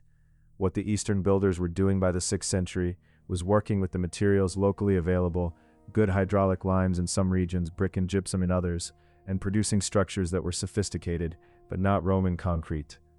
2 generations after the fall of the Western Empire, a builder in Gaul or Britain or Spain, looking at a Roman structure, could not have reproduced it. Not because the formula had been hidden, not because someone had burned the records, but because the ingredients were gone, the workforce was dispersed, and the economy that had made it all possible had dissolved into 100 smaller economies, none of which had the reach or the continuity to sustain the supply chains that Roman concrete required. What replaced it was lime mortar, the oldest binder available, requiring only locally burned limestone, locally found sand, and water. It had been used for thousands of years before Rome. It would be used for the next 1,000 years after. Lime mortar is made from 3 things: slaked lime, sand, water. That is the complete list. To make slaked lime, take limestone, calcium carbonate, the rock that forms the White Cliffs, the Cotswold Hills, the chalk downs of southern England, the limestone plateau of France and Germany and Spain, in nearly every settled region of the Mediterranean. Burn it at approximately 900 degrees Celsius in a kiln. The heat drives off the carbon dioxide locked in the stone. What remains is quicklime, calcium oxide, a white powder that reacts violently with water, generating intense heat and expanding as it absorbs moisture. Add water carefully to the quicklime, and you produce slaked lime, calcium hydroxide, a white paste that is workable, plastic, and spreadable. Mix that paste with sand in a ratio of roughly 1 part lime to 3 parts sand. Add enough water to make the mixture workable, and you have lime mortar. Apply it between 2 stones. Spread it in a thin layer. Allow it to dry. The drying is not a chemical reaction in the sense that Roman concrete sets. Lime mortar hardens by a process called carbonation. The calcium hydroxide in the dried mortar slowly reabsorbs carbon dioxide from the surrounding air, reversing the reaction that produced it and returning to calcium carbonate. The process is slow. A joint of lime mortar 2 centimeters thick may take months or years to carbonate fully through its depth, and the carbonation requires air contact. Deep within a thick wall, where air does not penetrate, lime mortar can remain soft and uncured almost indefinitely. This is the fundamental mechanical weakness of lime mortar. It is a surface material. It hardens from the outside in. Its strength is good at the faces where air reaches it, and poor in the interior of any thick joint. Roman concrete, by contrast, hardened through the full depth of the pore by a chemical reaction that did not depend on air or on the slow diffusion of a gas through the material. Roman concrete could be poured 1 meter deep and would set hard throughout. Lime mortar 1 meter deep would set hard on the surface and remain soft in the middle. The second weakness, lime mortar is weak in tension. Roman concrete, once cured, has measurable tensile strength. It can resist being pulled apart to a modest degree, enough to allow large spans and thin shells. Lime mortar has almost none. It will hold stones together against gravity very well. It is in compression between the stones that weigh it down from above. But ask it to hold a joint that is being pulled sideways, or bent, or twisted, and it cracks. The crack propagates through the mortar joint, not through the stone. The joint fails. The third weakness, lime mortar is slow. Roman concrete, in the right formulation, began to set within a day and reached meaningful strength within a week. A large structure could be raised quickly because the material beneath the current pour was already firm enough to carry the load above. With lime mortar, construction had to wait. A thick wall joint needed weeks to develop enough strength to safely carry the next course of stone. Rapid construction, the kind that built the Colosseum in 8 years, was not possible with lime mortar on the same scale. None of this means lime mortar is a bad material. It is durable, it is flexible, it can accommodate slight structural movement without cracking catastrophically. It is breathable, allowing moisture to migrate through walls rather than becoming trapped. It bonds well to stone and brick when properly applied. Builders in the medieval period used it well, with considerable skill. The surviving medieval buildings of Europe demonstrate that lime mortar, applied with knowledge and patience, can produce structures that stand for centuries. But lime mortar is not concrete. It cannot be poured, it cannot fill a mold and emerge as a solid mass. It cannot bridge a gap on its own. It must always be supported by the material it joins. It cannot support a true dome, because a dome requires a material with both compressive and tensile capacity throughout its thickness. It cannot be placed underwater and expected to set. It will soften and dissolve in prolonged water contact if it is not carbonated completely. The medieval world was building with the oldest available binder. It was doing so with skill, but the structural ambitions that lime mortar permitted were significantly smaller than those that Roman concrete had made routine. The question that runs through the next 1,200 years of architectural history is not how to do more with lime mortar. It is how to do the things that can only be done with lime mortar, because that is all there is. If you cut open a medieval wall, almost any medieval wall in Western Europe from the early Middle Ages to the 15th century, you will find the same thing. 2 faces of carefully cut stone, a gap between them filled with whatever came to hand, rubble, small stones, broken brick, offcuts from the quarrying of the facing stones, sometimes earth, sometimes old mortar broken out of repaired joints, all of it bound together loosely with lime mortar. This is called a rubble core wall, and it was the dominant construction method in Western Europe for roughly 1,000 years. The facing stones on the outer surfaces were the structural elements. They were cut reasonably flat and bedded in lime mortar in horizontal courses.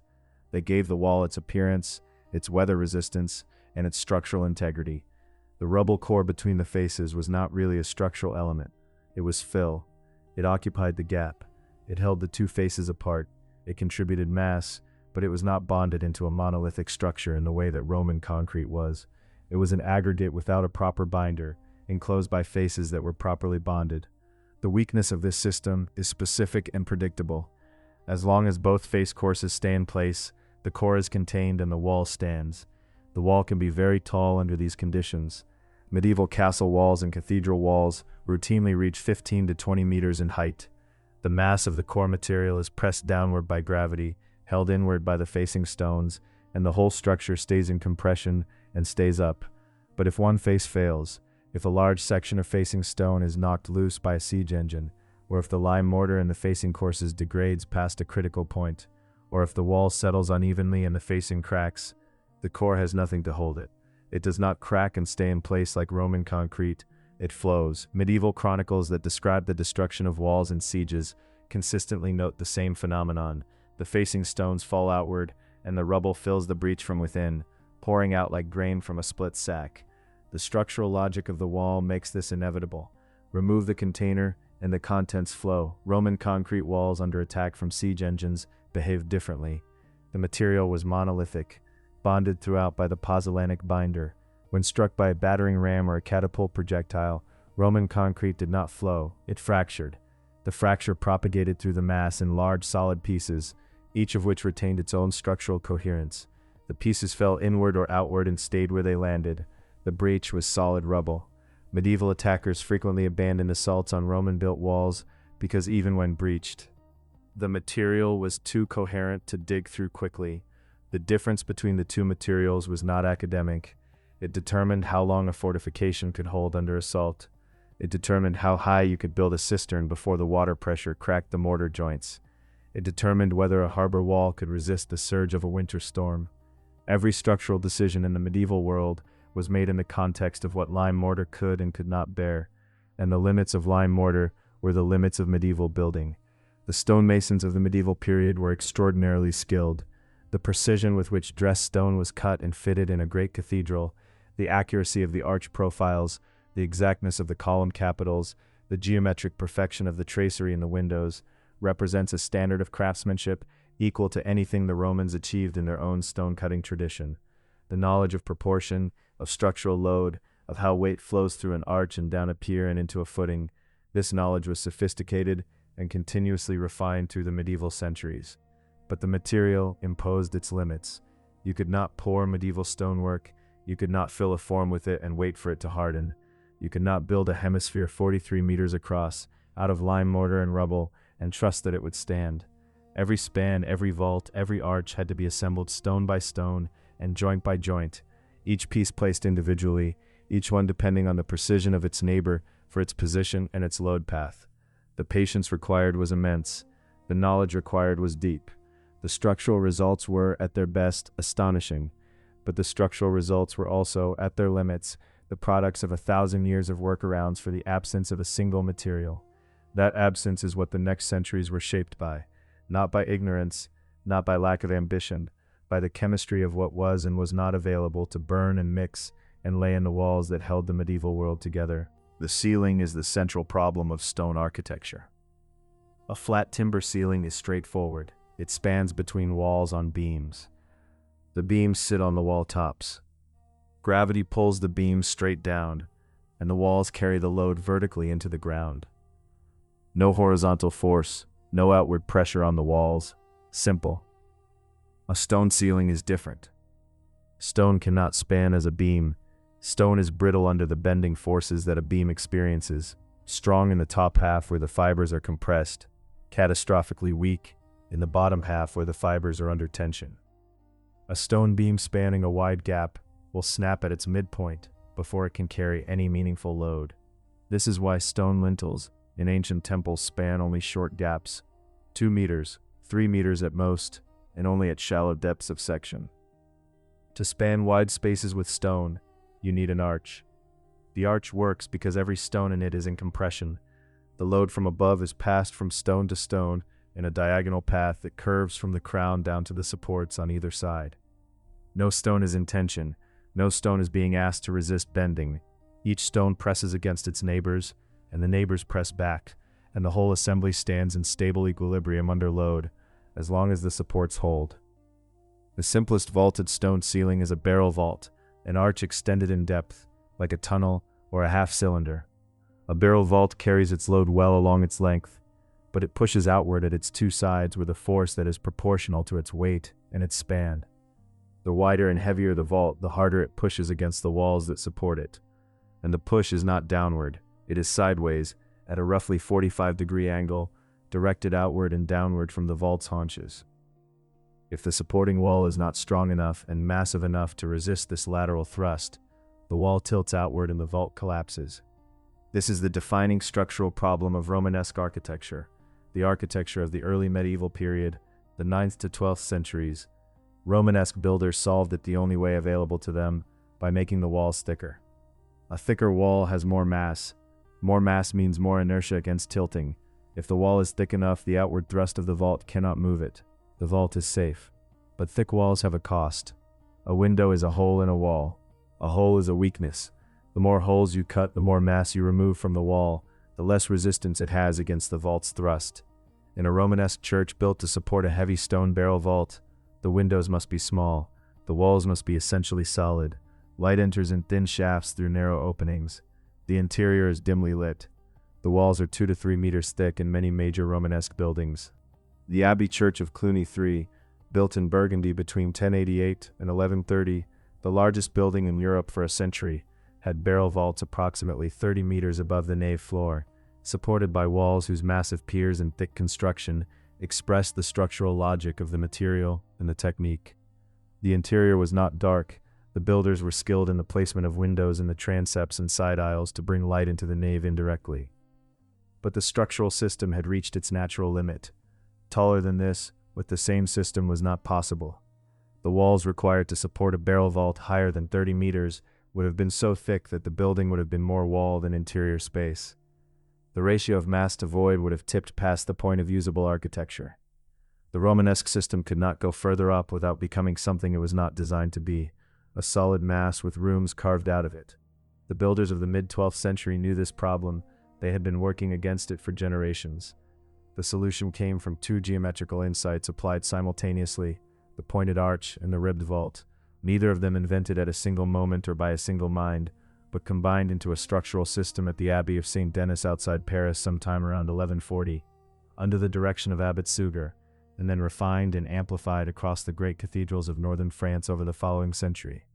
What emerged was Gothic architecture, and Gothic architecture, understood from the outside, is a system for building without concrete.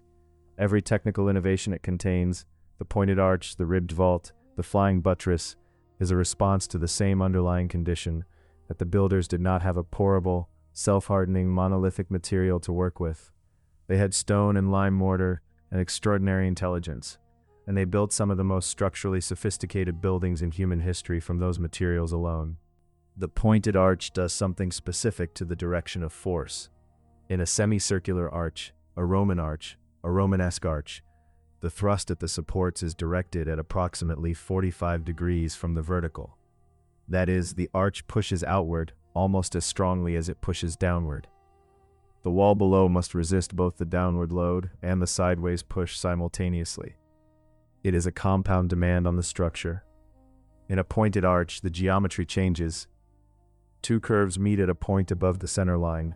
The sharper the point, the more acute the angle where the two curves meet, the more steeply the thrust is directed toward the vertical. A moderately pointed arch might direct its thrust at 60 degrees from horizontal rather than 45. A very sharply pointed arch might direct the thrust at 70 or even 75 degrees. The horizontal outward component of the force is dramatically reduced.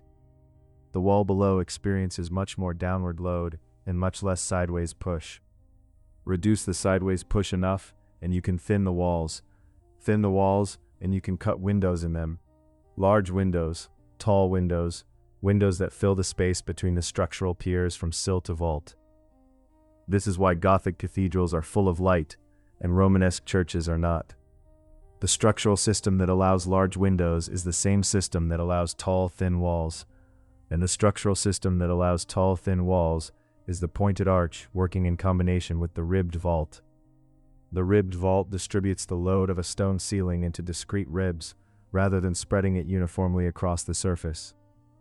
In a Romanesque barrel vault, the weight of the entire vault presses on the wall below it all along its length. Every meter of wall is bearing load continuously. This means you cannot cut windows along the side of a barrel-vaulted nave without removing load-bearing wall that the vault needs. In a ribbed vault, the stone ceiling is divided into triangular or quadrilateral panels by curved ribs of stone that run from the piers below to a boss at the vault's crown. The panels between the ribs are thin. They need only carry their own weight because the ribs below them take the load and direct it along defined paths to the piers. The weight of the entire ceiling is gathered at the ribs, sent down the ribs to the piers, and then directed to the ground through the pier's mass.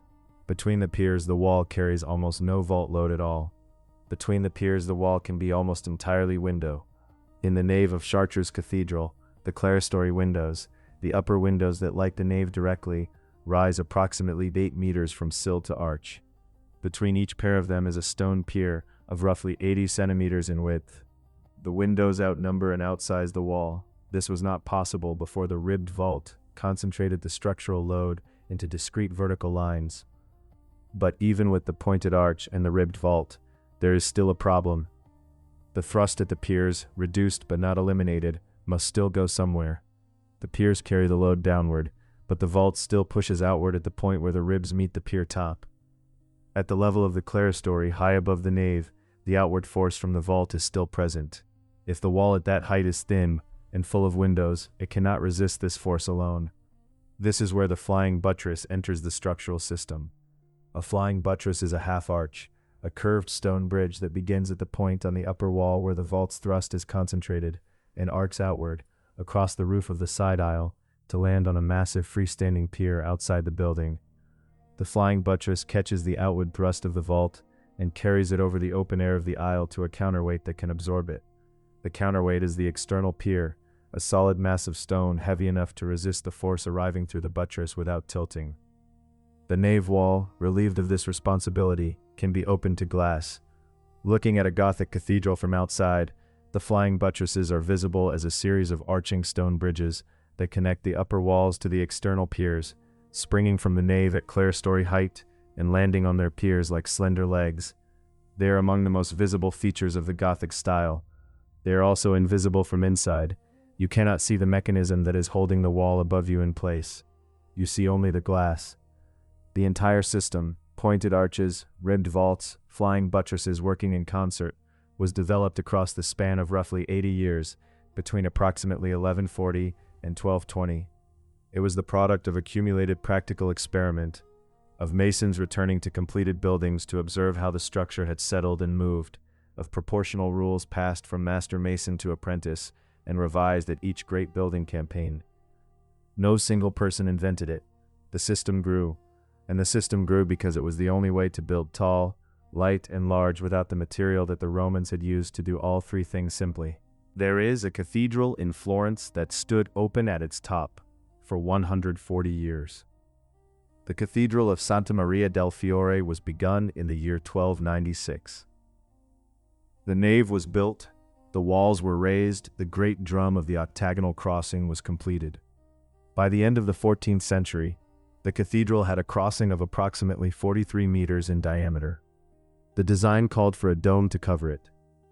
But nobody in Italy in 1380 or 1390 or 1400 knew how to build a dome of that diameter.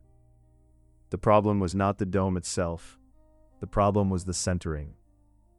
A dome requires temporary support during construction, a wooden scaffold that fills the interior of the dome from below, holding each course of masonry in place until the structure closes at the top and becomes self-supporting.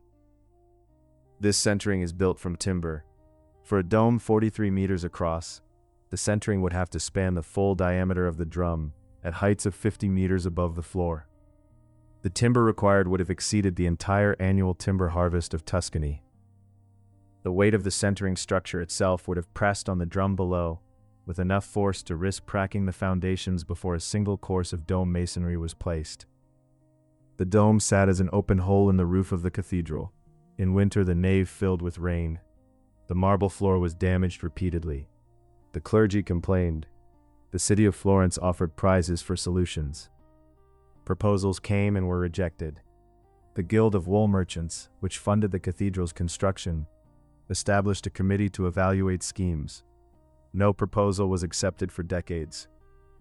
Filippo Brunelleschi's solution, accepted in 1420, was to build the dome without centering. Brunelleschi developed a method of laying brick in a herringbone pattern. Each brick set perpendicular to the surface of the dome rather than parallel to it, which caused the bricks to lock into the courses already laid, without needing support from below. The dome was built in two shells, an inner shell thicker and lower rising and an outer shell thinner and taller, connected by stone ribs at the 8 corners of the octagon. Between the shells, staircases and passageways were built for maintenance access and to distribute the mass. The whole thing spiraled upward layer by layer, each new course supported by the stiffness of the herringbone pattern below it and by the geometry of the 8 ribs holding the shells together. It was completed in 1436. It is still standing. The achievement is genuinely extraordinary. Brunelleschi had to invent not only the structural technique, but also the machines that lifted the masonry, a reversing hoist driven by oxen that could raise loads to 50 meters, a rotating crane that could position stones around the circumference without being moved itself. He worked at the site for 16 years. The lantern at the dome's crown was not completed until after his death. But consider what this achievement required. It required a competition held over decades. It required the most inventive architectural mind in Italy. It required 16 years of construction, using specially invented machines, and a masonry technique developed specifically for this one building. It required a city's entire institutional resources. The cathedral authority, the guild finances, the city government, focused on a single structural problem. The Romans built a concrete dome 43 meters in diameter in approximately 10 years. They built it as one of several major construction projects underway in Rome during the same decade. The Pantheon dome was not the most ambitious thing being built in that period. It was simply one item in a large program of imperial construction. It did not require a competition. It did not require a genius to invent a new technique. It required a supply of lime, a supply of volcanic ash, and workers who knew the correct proportions. The Florence dome is a monument to human ingenuity, working within the constraints of unavailable material. The Roman dome is a monument to what happens when the material imposes no such constraint. Every large dome in the medieval period tells the same story at different scale. The dome of the Baptistery of Florence, 25 meters across, completed in the 11th century in brick. The dome of the Church of St. Anastasia in Verona. The timber dome of the Ely Cathedral octagon. The medieval builders' acknowledgement that stone could not close that particular opening, so they turned to a different material altogether.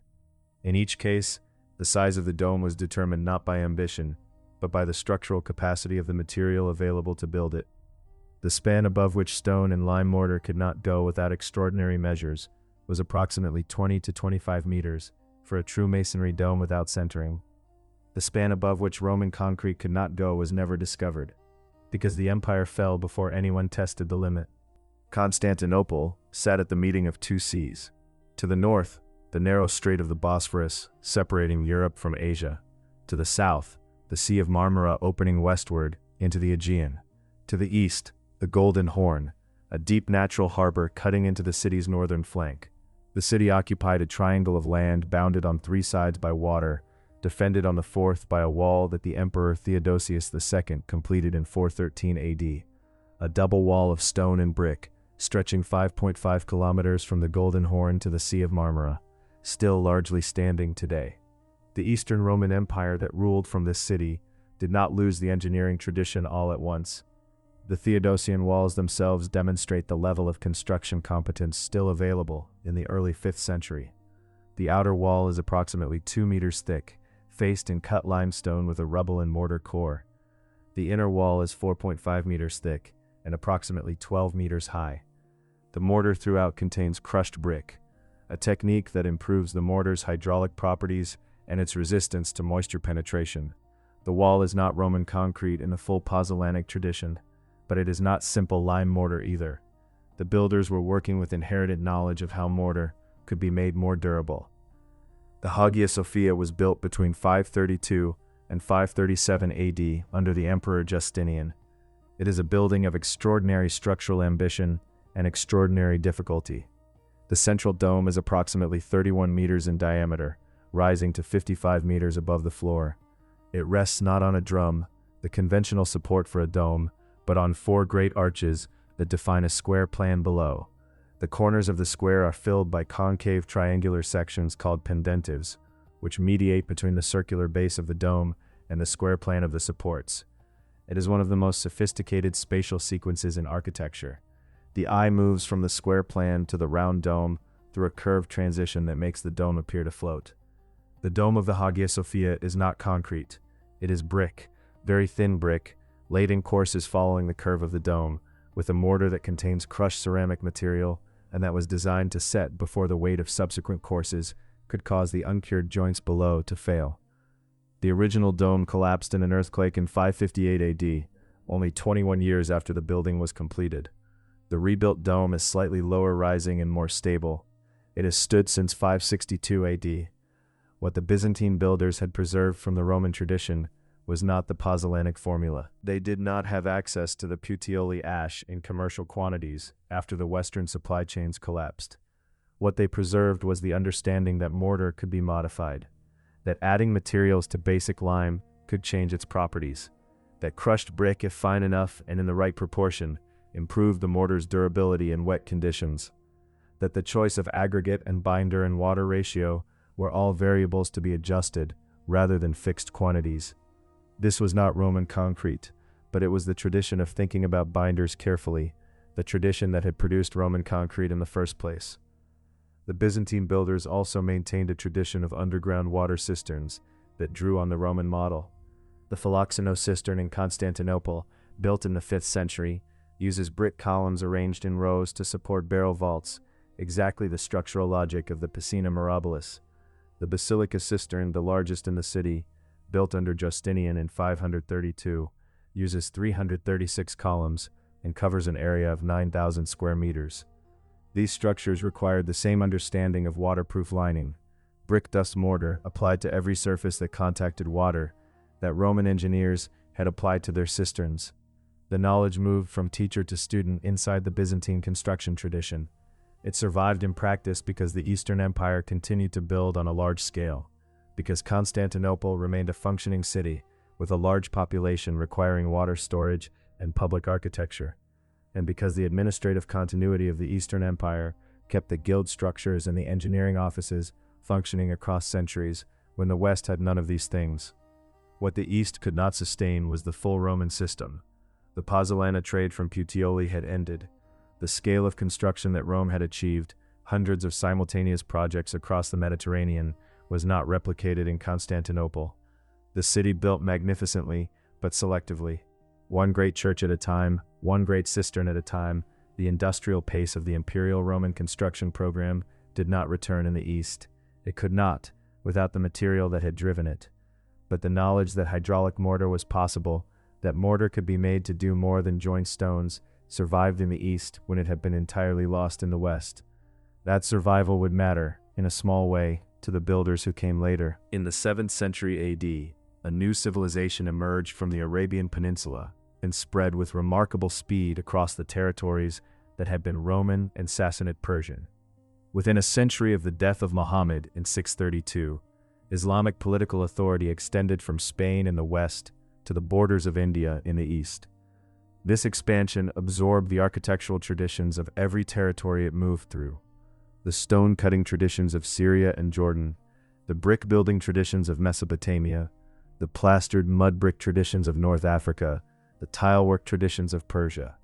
It also absorbed mortar traditions from multiple sources. The early Islamic world built with whatever was available.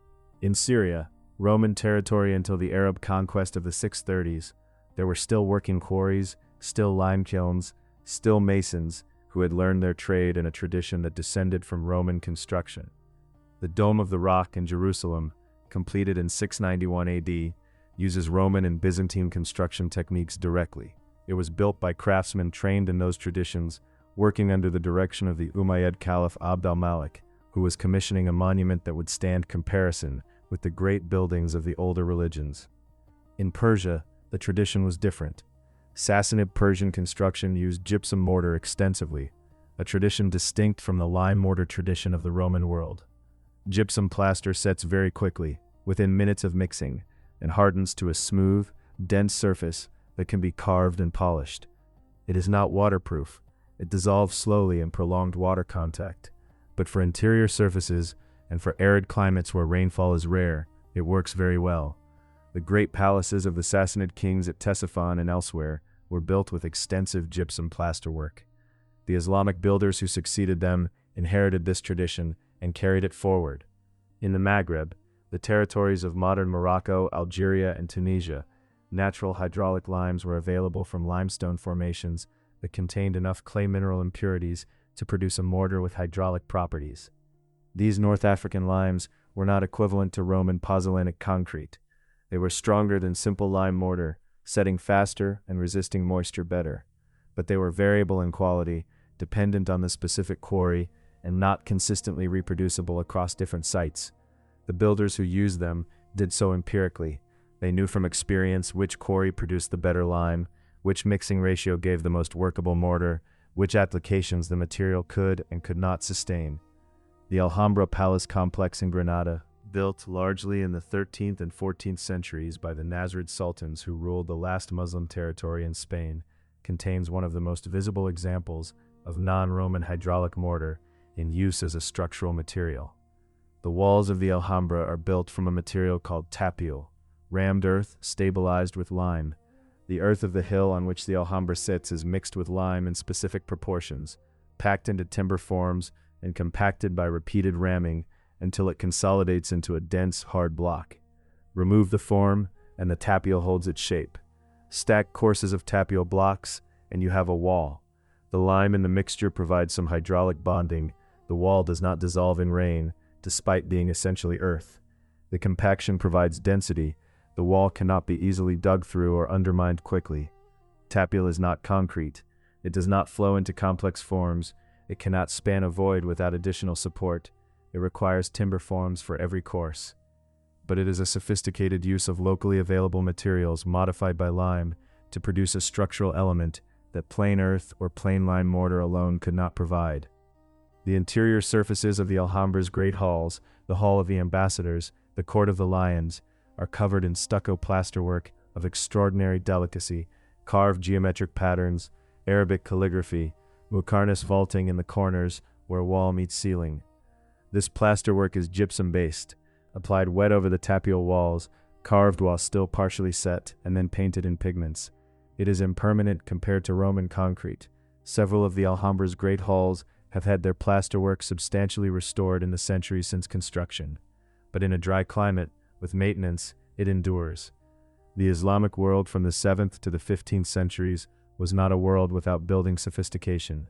The great mosques of Cairo and Cordoba and Samarkand, the caravanserais of Anatolia, the ribats and madrasas of the Maghreb, the fortified kasbahs of the Atlas Mountains, all of these represent building traditions of enormous refinement. The understanding of how to use available local materials to create enclosed, sheltered, durable space was deep and continuously developed. But none of these traditions had access to the complete Roman formula. The pozzolanic chain was broken across the whole of the known world, east and west and south. Where builders worked with hydraulic materials, they did so with approximations, natural limes with incidental clay content, brick dust additions, gypsum plaster in appropriate climates. None of it was Roman concrete, and none of it could do what Roman concrete had done. By 1750, the Roman ruins were everywhere. In Italy, they were in every city, and in the landscape between cities. Aqueduct arches crossing valleys that no longer had any need of them. Sections of Roman road surfacing, emerging through the soil of farmland, the remains of harbor walls, still standing in water off the coast of Puteoli and Caesarea and Ostia, the Pantheon in the middle of Rome, serving as a church as it had for 1,000 years, its concrete dome as intact as the day it was cast. In France, the Pont du Gard stood over the Gardon River. its 3 tiers of arches, carrying an aqueduct channel that no longer carried water, but that had not visibly deteriorated, since the aqueduct fell out of use in the 6th century. Local people quarried stone from Roman structures throughout the medieval period. The dressed-facing blocks were useful building material, but the concrete core that remained after the facing was removed was harder to extract than new quarried stone and harder to work. Often it was left in place, often it is still in place. The Roman ruins were used, studied, and admired throughout the medieval period and into the Renaissance. Architects measured them, scholars wrote about them, artists drew them. The theoretical works of Vitruvius, the Roman engineer who had set down the proportions and methods of classical architecture in the 1st century BC, were copied and recopied throughout the medieval period, and became, after their rediscovery in a Swiss monastery in 1414, the most widely studied architectural text in Renaissance Europe. Vitruvius described concrete. He named the materials, he specified the ratios, he explained why pozzolana from the Campi Flegrei was superior to other additives. His text was read throughout the Renaissance. It was translated into Italian, French, German. Leon Battista Alberti, who wrote his own architectural treatise, De Re Edificatoria, in 1452, drew heavily on Vitruvius and was fully aware of the description of pozzolanic concrete. Andrea Palladio, whose 4 books of architecture, published in 1570, shaped European building for 2 centuries, knew the theory. None of them made concrete. The knowledge was in the books. The ruins were standing in every Italian city. The ingredients were in the ground. The Campi Flegrei had not moved. The volcanic ash deposits near Puteoli had not been exhausted. The limestone was available. But the economic and institutional infrastructure that had previously connected ingredient to product, the supply chains, the trained workforce, the construction programs large enough to justify establishing the supply chains, none of that existed. Renaissance builders built in stone and brick, in timber. They produced magnificent buildings, the Church of Il Gesù in Rome, the Palazzo Farnese, the Tempietto, Palladio's villas in the Veneto, all of them built from the materials and methods that the post-Roman world had developed. Dressed stone or brick, set in lime mortar, with timber roofs and stone vaults only where the structure could support them. Beautiful, considered, precisely engineered within the constraints of the available materials. Not one of them was concrete. The gap between reading Vitruvius and producing the material he described was not a gap of knowledge, it was a gap of infrastructure. Nobody in 15th century Italy had a reason to establish pozzolanic quarrying operations at industrial scale, organize lime kilns across a distribution network, train a workforce in the specific sequence of the mixing process, and commission buildings large enough to absorb the output of all this preparation.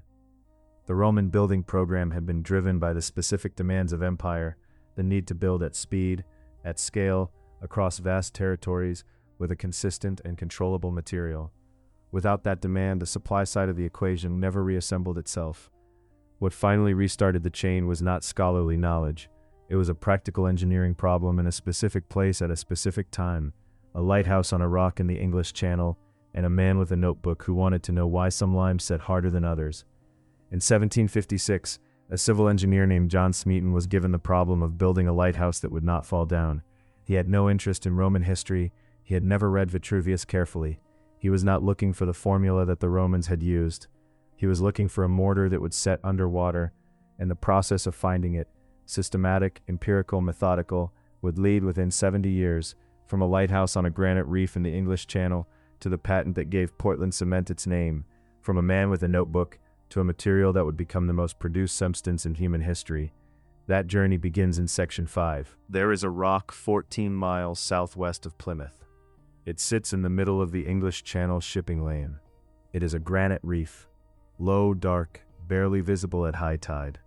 Ships leaving Plymouth Sound for the Atlantic would pass within a short distance of it in good weather. In bad weather, in fog, in the long dark of a winter night, they could not see it at all. The reef had no name until people started dying on it. Then it was called the Eddystone. By the 1690s, the wrecks had accumulated to the point where someone had to put a light on that rock. The first attempt was a wooden structure built by Henry Winstanley, completed in 1698. Winstanley was so confident in his own construction that he reportedly said he wished to be inside it during the greatest storm there ever was. In November 1703, The most violent storm in recorded English history swept across the channel. The lighthouse vanished. Winstanley was inside it. The second lighthouse was also wooden, completed in 1709, built by John Rudyard. It stood for 46 years. In December 1755, fire broke out in the lantern room. The entire structure burned down to the waterline. The keeper who tried to douse the flames by looking up at the burning roof later died from swallowing molten lead that dripped from the lantern. The third lighthouse was also Rudyard's design but built in stone. That one too caught fire in December 1755, a separate fire in the same month as the second, on the same rock, in the same lantern room. After 3 lighthouses, 2 of them destroyed by fire and 1 consumed by a storm, the Royal Navy wanted something different, not just something stronger, something that could not burn, something that could not move. In 1756, they commissioned a civil engineer named John Smeaton. Smeaton was 31 years old. He had trained as a scientific instrument maker in London. He had studied mechanics, hydraulics, and the behavior of materials under load. He had never built a lighthouse. He had never worked at sea. He had certainly never attempted to construct anything on an exposed reef in the English Channel that was submerged at high tide. The problem he was given was not just structural. Any engineer could stack granite blocks high enough to keep the light above the waves. The problem was the joints. What would hold those granite blocks together? Every mortar that existed in 1756, lime mortar, gypsum mortar, any mortar made from the materials then available, softened when it got wet. Prolonged submersion in seawater did not just weaken existing mortars. A lighthouse built with standard mortar on the Eddystone would not fail in a storm. It would fail between storms, slowly, one joint at a time, as the tide came in and went out, and the mortar washed away. Smeaton understood this before he drew a single line. The structural problem was a mortar problem, and solving the mortar problem would require him to do something that no engineer before him had thought to do in a systematic way. He would have to test. In 1756, Smeaton conducted what is now considered the first systematic scientific study of hydraulic lime. He identified 24 different limes from sources across Britain and northern Italy. He obtained samples of each. He mixed each sample with pozzolana, the volcanic ash from the Bay of Naples that the Romans had used, and with seawater. He made small test specimens from each mixture. He submerged them. He waited. He returned after days, then weeks, then months, and he measured what had happened to each one. He recorded everything in a notebook, not a loose collection of impressions. A numbered series of experiments with consistent measurements and consistent observations. This was not how builders worked in 1756. Builders in 1756 knew which mortars worked from experience. They knew which limestone to burn from local knowledge. They passed that knowledge from master to apprentice, and never wrote it down because writing it down suggested it needed to be explained. Smeaton came from a different tradition. He was a fellow of the Royal Society. He believed that physical phenomena could be studied the way mathematics could be studied, by holding everything constant except the one variable you wanted to understand. So he held everything constant. Same pozzolana, same water, same ratios, same submersion conditions. Only the lime changed. After months of testing, the result was clear. Limes made from limestones that contained significant amounts of clay set hard when submerged in seawater. Pure limestones, the kind that produce the whitest, cleanest lime, did not. They softened, they crumbled. The impurity was the point. A limestone that looked inferior on the surface, dark, slightly gray, not brilliantly white, produced a lime that could do something no clean lime could do. It could set under water. Smeaton could not explain why. The chemistry that would eventually explain it, the role of aluminosilicates in forming calcium silicate hydrate compounds in the presence of water, would not be worked out for another 50 years. He didn't need to explain it. He needed a mortar that set on the Eddystone. He had found it. He sourced his hydraulic lime from a deposit of argillaceous limestone near Aberthaw in Wales. He specified exactly how it was to be burned and ground. He mixed it with Italian pozzolana at a ratio he had tested. He used this mortar to lay the granite courses of the fourth Eddystone Lighthouse, beginning in the spring of 1757. The work was difficult in ways that had nothing to do with the mortar. The rock was submerged for hours every day. They could only work when the tide and the weather both permitted. In the first full working season, they managed to lay the first 6 courses of granite. 6 courses, less than a meter of height. But those 6 courses, mortared with Smeaton's hydraulic lime, sat through the winter on the exposed Atlantic rock. And in the spring, when the workers returned, they found every joint intact. The fourth Eddystone Lighthouse was completed in October 1759. It was 90 feet tall. It was built from 1,493 blocks of Cornish granite and Portland stone, each block shaped by hand to interlock with its neighbors. Every joint was filled with Smeaton's hydraulic lime mortar. It stood on the Eddystone rock for 123 years, through storms that stripped the paint from the lantern glass, through winters when the waves washed over the upper courses, through a century of channel weather that had already destroyed 3 previous lighthouses. It stood. In 1882, it was finally decommissioned, not because anything was wrong with the lighthouse itself. The granite reef on which it stood had been slowly undermined by the sea at its base. The rock was cracking.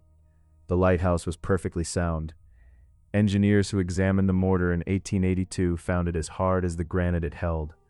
In some joints, they could not separate the mortar from the stone without breaking the stone. The mortar had not weakened, it had hardened.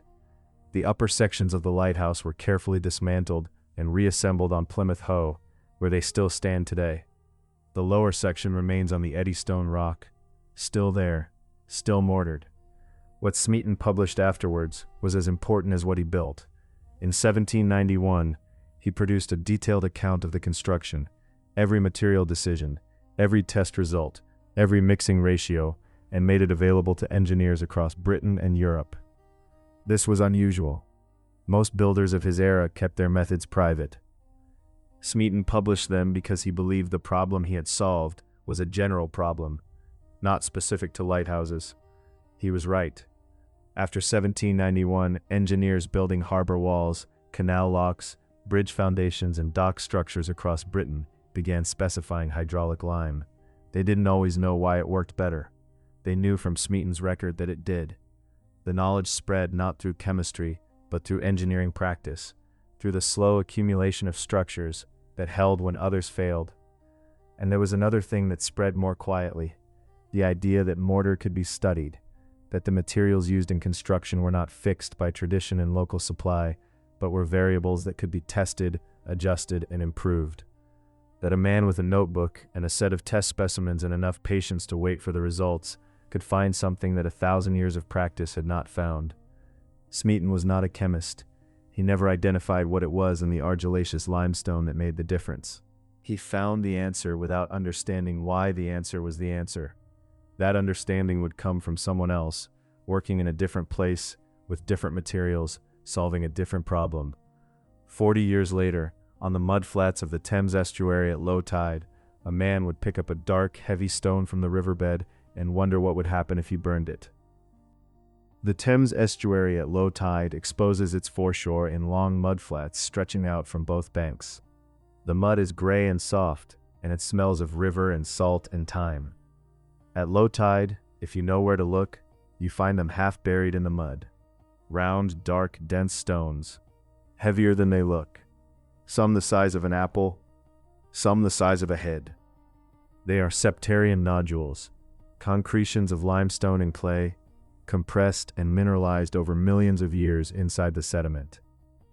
They form when minerals crystallize around an organic center in the deep mud and slowly displace the surrounding material over geological time.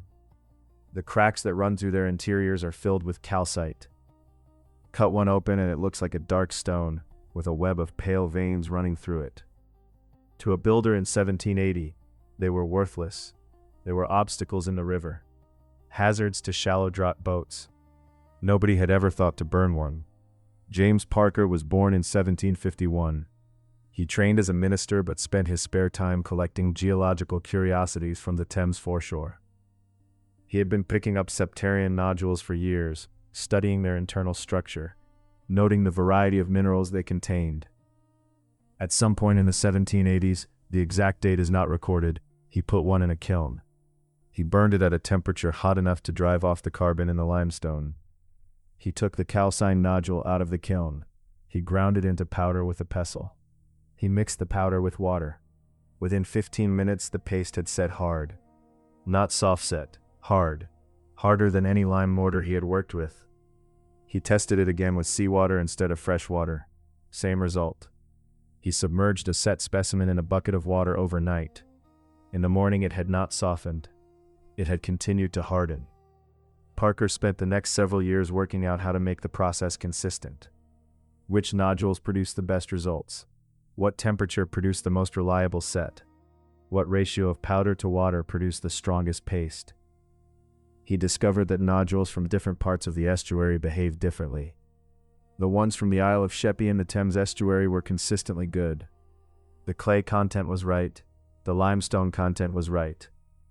They had been, by geological accident, mineralized into exactly the ratio of lime and clay that Smeaton had been searching for when he tested his 24 limes 40 years earlier.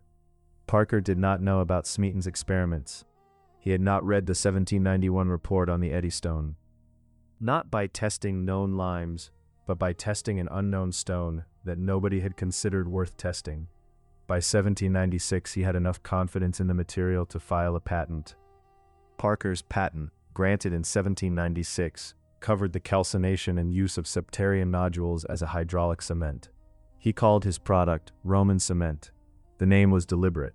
It connected his product, in the minds of builders and engineers who might buy it, to the mortar of Roman harbors and aqueducts, the mortar that everyone in the building trades knew had been extraordinary, but that no one had been able to replicate. Parker's product was not the same as Roman concrete. He did not know this. He believed he had rediscovered the Roman formula. He had not. Roman concrete used volcanic pozzolana mixed with lime.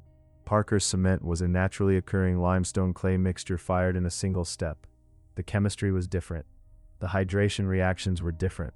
The final microstructure was different. But what it could do was similar enough to matter.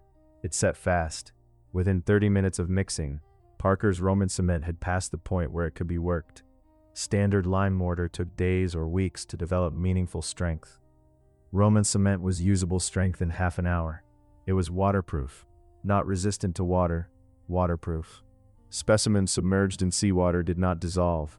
They did not soften. They continued to gain strength, and it was harder when cured than any lime mortar available at the time. The combination of these three properties, speed, waterproofness, hardness, made it immediately useful in ways that lime mortar was not.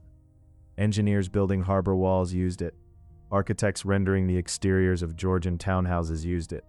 Its color was warm gray, and it could be scored and painted to look like stone. Between 1796 and 1820, the stucco-fronted terraces of London, Brighton, and Bath were largely rendered in Roman cement. A material that looks like pale stone on the front of a Georgian townhouse is often Parker's cement, not stone at all. Builders used it to waterproof the basement walls of new houses. Civil engineers used it in dock construction, canal lock chambers, and the foundations of bridges. By the 1810s, it was being manufactured in commercial quantities and sold across Britain and into Europe. Parker himself had not made a great deal of money from it. He sold the rights relatively early, and others scaled the production. By 1840, the Thames estuary nodule deposits were being quarried commercially at a rate that would have astonished him. But the material had a limitation that no one had yet solved. The septarian nodules were not consistent. The ratio of limestone to clay varied from one nodule to another, from one part of the estuary to another. A batch of Roman cement made from Sheppey nodules might set in 20 minutes and achieve excellent strength. A batch made from nodules extracted upstream might set poorly and come out weak. There was no way to control the starting material. The building trades needed something that could be manufactured to a standard, something where the starting material was not found in a riverbed but made in a factory, something that would behave the same way every time. The 1820s in Britain were a decade of construction at a scale the country had not seen before. The railway boom had not yet begun in full. That would come in the 1830s, but its preconditions were already present. Canal building was at its peak. Dock expansion in Liverpool, Bristol, and London was continuous. New road surfaces, new bridge foundations, new harbor extensions, all of it demanded mortar in quantities that the existing industry could supply, but could not always supply consistently. Roman cement was good for this work, but the quality problem had not been solved. A dock wall built with one batch of Roman cement might cure beautifully. The same dock wall built a month later with a different batch might show surface cracking within a year. Engineers ordered the material and accepted some level of variability as the cost of using it. They had no alternative. The railways changed the scale of everything.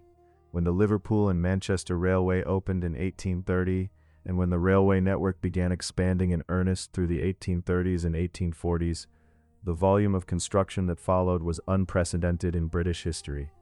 Embankments cutting through hillsides, tunnels driven through solid rock, viaducts carrying trains over river valleys on columns of brick and mortar. Each of these required not just mortar, but hydraulic mortar, mortar that would set firmly even in wet ground, even in a tunnel where drainage was impossible. Roman cement could supply some of that demand. It could not supply all of it reliably. The industry was waiting for a product that could be mixed from raw materials available anywhere in Britain, burned to a consistent specification in a controlled kiln, and ground to a powder that behaved identically every time it was used. Joseph Aspdin, a bricklayer and builder in Leeds, was not thinking about railways when he began his experiments. He was thinking about the mortar he used every day on building sites. He was thinking about why some mortars held and others crumbled.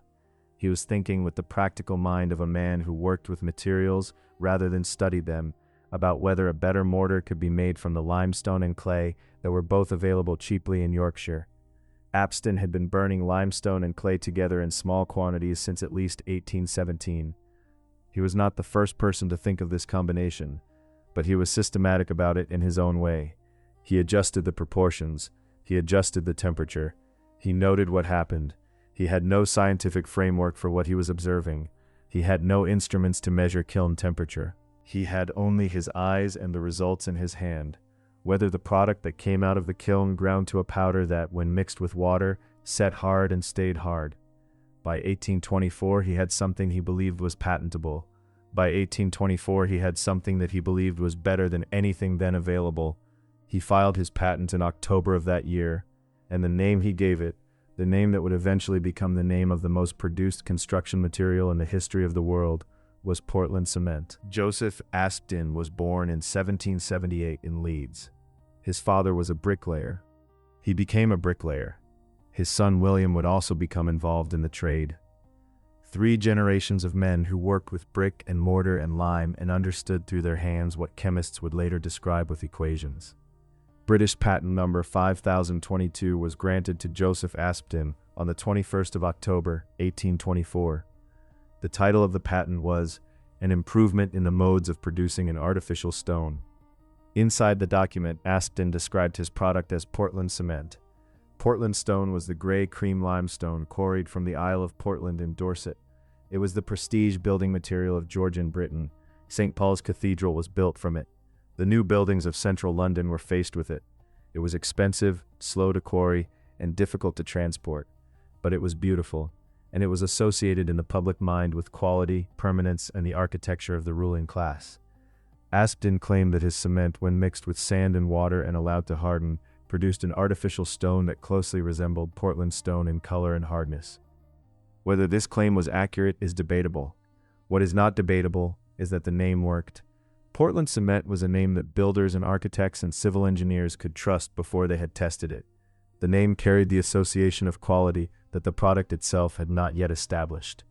This is not unusual in the history of building materials. Parker had called his product Roman cement for the same reason. You name a material after the thing it is trying to be, or after the thing it most resembles, or after the thing that the customer most wants to believe they are getting. Aspdin's patent described his process in general terms that were, whether intentionally or not, vague enough to protect his commercial advantage without revealing exactly what made his formula work. He described burning limestone and clay together. He described grinding the result to a fine powder. He did not specify the proportions precisely. He did not specify the temperature precisely. The omissions were significant, because Aspdin did not fully know the answers to those questions himself. He knew that his product was good. He knew that it set hard. He knew that it was more consistent than Roman cement made from septarian nodules. He did not know why. He did not know what was happening inside the clinker when it reacted with water. He did not know that he was burning at a temperature below the threshold that produces the key compound. He did not know that his son would come closer to the truth. and that a Kentish cement maker named Isaac Johnson would get all the way there. The 1824 patent was the beginning of something. It was not the end, but it gave the material its name, and the name is still the name. What Aspdin's patent described at its core was a two-step process. First, grind limestone and clay together into a fine mixture. Second, burn that mixture in a kiln at high enough temperature to drive off the carbon dioxide locked inside the limestone. What came out of the kiln was a hard, gray, fused lump. Aspdin called it clinker. The word clinker was already used in the brick trade to describe an overfired brick. Hard, glassy, dark. Aspdin borrowed the word because the material looked similar. The clinker was then ground back into a fine powder. That powder, when mixed with water, hydrated into a hard, stone-like mass. The key difference between Aspdin's Portland cement and Parker's Roman cement was that Aspdin's starting material was not found in a riverbed. It was mixed in a yard from two raw materials that were available everywhere in Britain: limestone and clay. This meant the input could in principle be controlled. The ratio of limestone to clay could be adjusted. The grinding could be made consistent.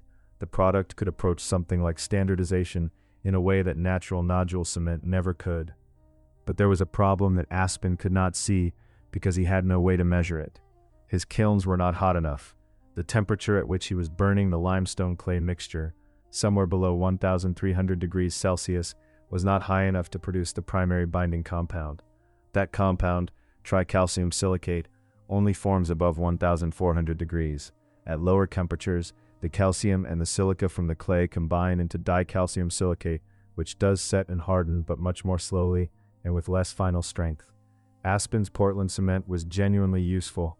It was better than Roman cement in consistency, but it was not yet the material it would become.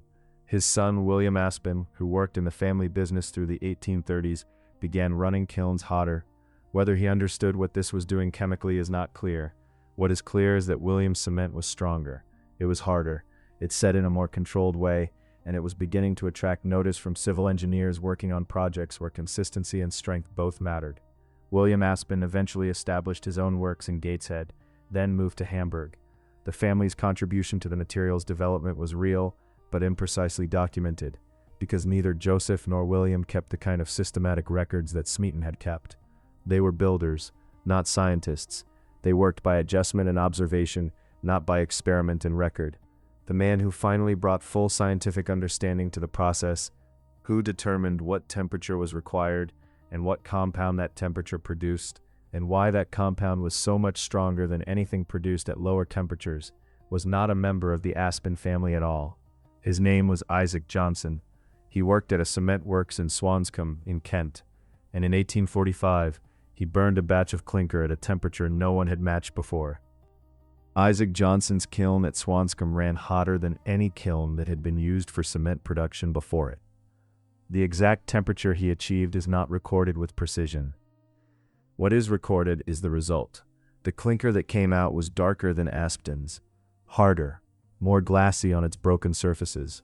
It resisted grinding more than ordinary clinker. The millstones that ground it wore down faster. When it was finally ground to powder and mixed with water, it set more slowly than Roman cement. But when it was fully cured, the strength was not comparable to anything that had come before it. Johnson tested his product against Roman cement, against Parker's nodule cement, against the best Portland cement produced by the Aspdin family. His product was stronger than all of them, consistently stronger, not by a small margin, by a significant one. What Johnson had produced, without fully understanding why, was a clinker rich in tricalcium silicate. Above 1,400 degrees Celsius, calcium oxide and silicon dioxide combine at a specific ratio to form this compound. Its chemical formula is C3S in cement chemistry notation. When tricalcium silicate reacts with water, it produces calcium silicate hydrate, the dense, interlocking crystal structure that gives properly made Portland cement its extraordinary compressive strength. The chemistry was not understood until the latter decades of the 19th century. Johnson was ahead of the science. He did not know what tricalcium silicate was. He knew that a hotter kiln produced a better clinker. He knew that his cement was superior. That was enough to build on. By the 1850s, following Johnson's lead, cement works across Britain were upgrading their kilns. Temperatures rose, clinker quality improved. The product that emerged was now recognizably the same material, in its fundamental chemistry, as the Portland cement used today. It was hydraulic. It set and hardened in the presence of water. It could be mixed with sand and aggregate to produce concrete that did not require volcanic ash, did not require proximity to a specific geological deposit, did not require anything that could not be found or manufactured anywhere in an industrializing world. The Roman formula had required pozzolana from the Bay of Naples. True Portland cement required only limestone, clay, a hot enough kiln, and a grinding mill. All four of those things existed everywhere. The material that the Romans had built their empire with, a hydraulic binder that set hard and strong and permanent, had been absent from the world for 1,300 years. It had returned, not as the Romans had made it, not from volcanic ash and seawater and the precise chemistry of Pozzuoli, but as something that could be made anywhere, in any climate, from materials that cost almost nothing. From a lighthouse mortar to a railway embankment to a factory floor to a dam to a harbor to a city, the scale of what was about to be built with it had no precedent in human history, not even Rome. Portland cement concrete has a weakness. It is strong in compression. Press it from above and it holds the load without failing. But bend it or pull it apart and it cracks. Stone has this same limitation. So does brick. Any material made from mineral crystals without an internal fibrous structure behaves this way. In compression, the crystals press against one another and hold. In tension, they pull apart at their weakest boundaries. For a horizontal beam, this matters enormously. A beam supported at both ends and loaded in the middle is not mainly in compression. The top surface of the beam is compressed. The bottom surface is stretched. The beam fails at the bottom, in tension where the concrete cracks and splits. This was the structural limitation of Portland cement concrete. It could make columns, walls, piers, foundations, harbor breakwaters, but it could not make beams or floors without something inside it to carry the forces that tried to pull it apart. A solution came from a man who was not thinking about structural theory at all. Joseph Monier was a gardener near Paris in the 1860s. His employer grew large ornamental plants in large concrete pots. The pots kept cracking. Concrete shakes slightly as it cures. The weight of the soil inside pressed unevenly against the walls. Cracks ran outward from the inside. Monier replaced the pots. They cracked again. He had no formal training in materials science. He was a gardener who was tired of replacing pots. In 1867, he tried casting a pot with iron wire mesh inside the concrete. The wire was inside the concrete when it cured. That pot did not crack. He made another with wire inside. It also did not crack.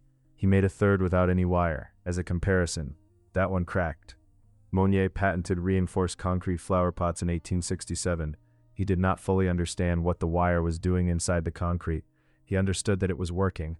Over the following years, he extended the principle: reinforced concrete pipes, reinforced concrete tanks and reservoirs, reinforced concrete bridges. Each patent was built on observation. He knew that iron embedded in concrete prevented cracking.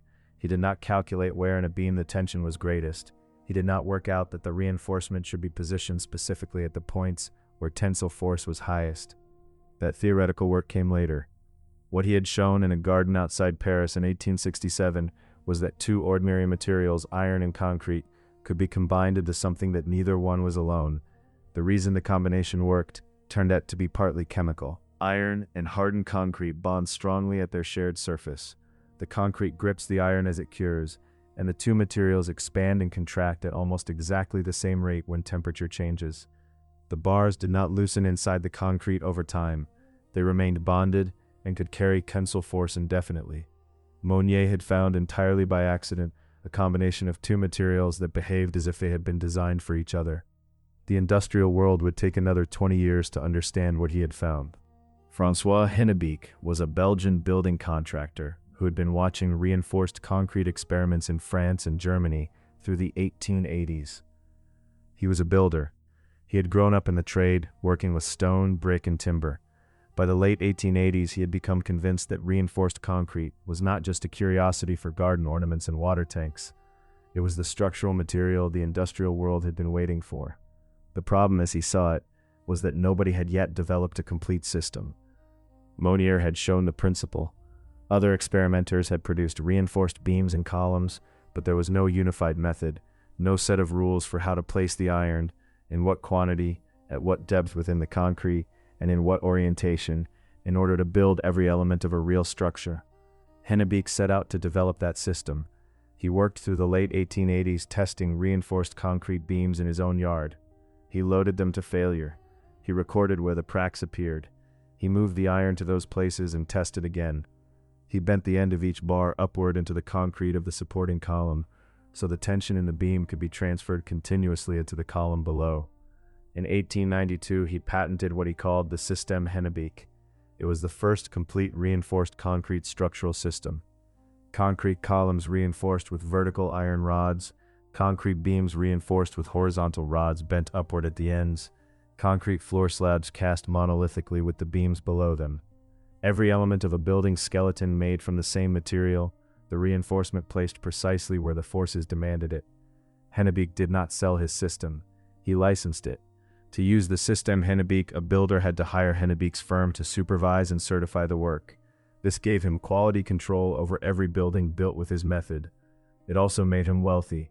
Hennebique's office in Paris became a clearinghouse for reinforced concrete construction across Europe. By 1900, his firm had supervised the construction of more than 7,000 reinforced concrete structures: factories, warehouses, bridges, apartment buildings, churches, silos. In France and Belgium, in Germany and Switzerland, in Italy and Spain. By 1902, the system had reached South America. By 1910, systems derived from it had been used to build structures on every inhabited continent. The structural vocabulary of the modern world was essentially complete by 1910. The reinforced concrete frame, columns, beams, slabs. The principle that a building's entire skeleton could be cast from a single pourable material, with steel carrying the forces that concrete could not. This was the system that would build the 20th century. The skyscraper frames of American cities, the wide-span bridge decks, the dam faces, the apartment blocks that would house the mass migration from rural to urban life. All of it descended from the wire mesh Monier pressed into a garden pot in 1867, and all of it rested on the Portland cement that Isaac Johnson burned at high temperature in Swanscombe in 1845. The material had never changed at its root, only the scale had changed. The Panama Canal was begun in 1904. The French had tried before, from 1881. They had failed. Disease killed their workers. The engineering was beyond what their equipment and their organization could manage. The Americans took over the concession and started again. The project ran for 10 years. It involved the largest excavation in human history to that date. The Culebra cut alone required the removal of more than 75 million cubic meters of earth and rock from the spine of the Panamanian Isthmus.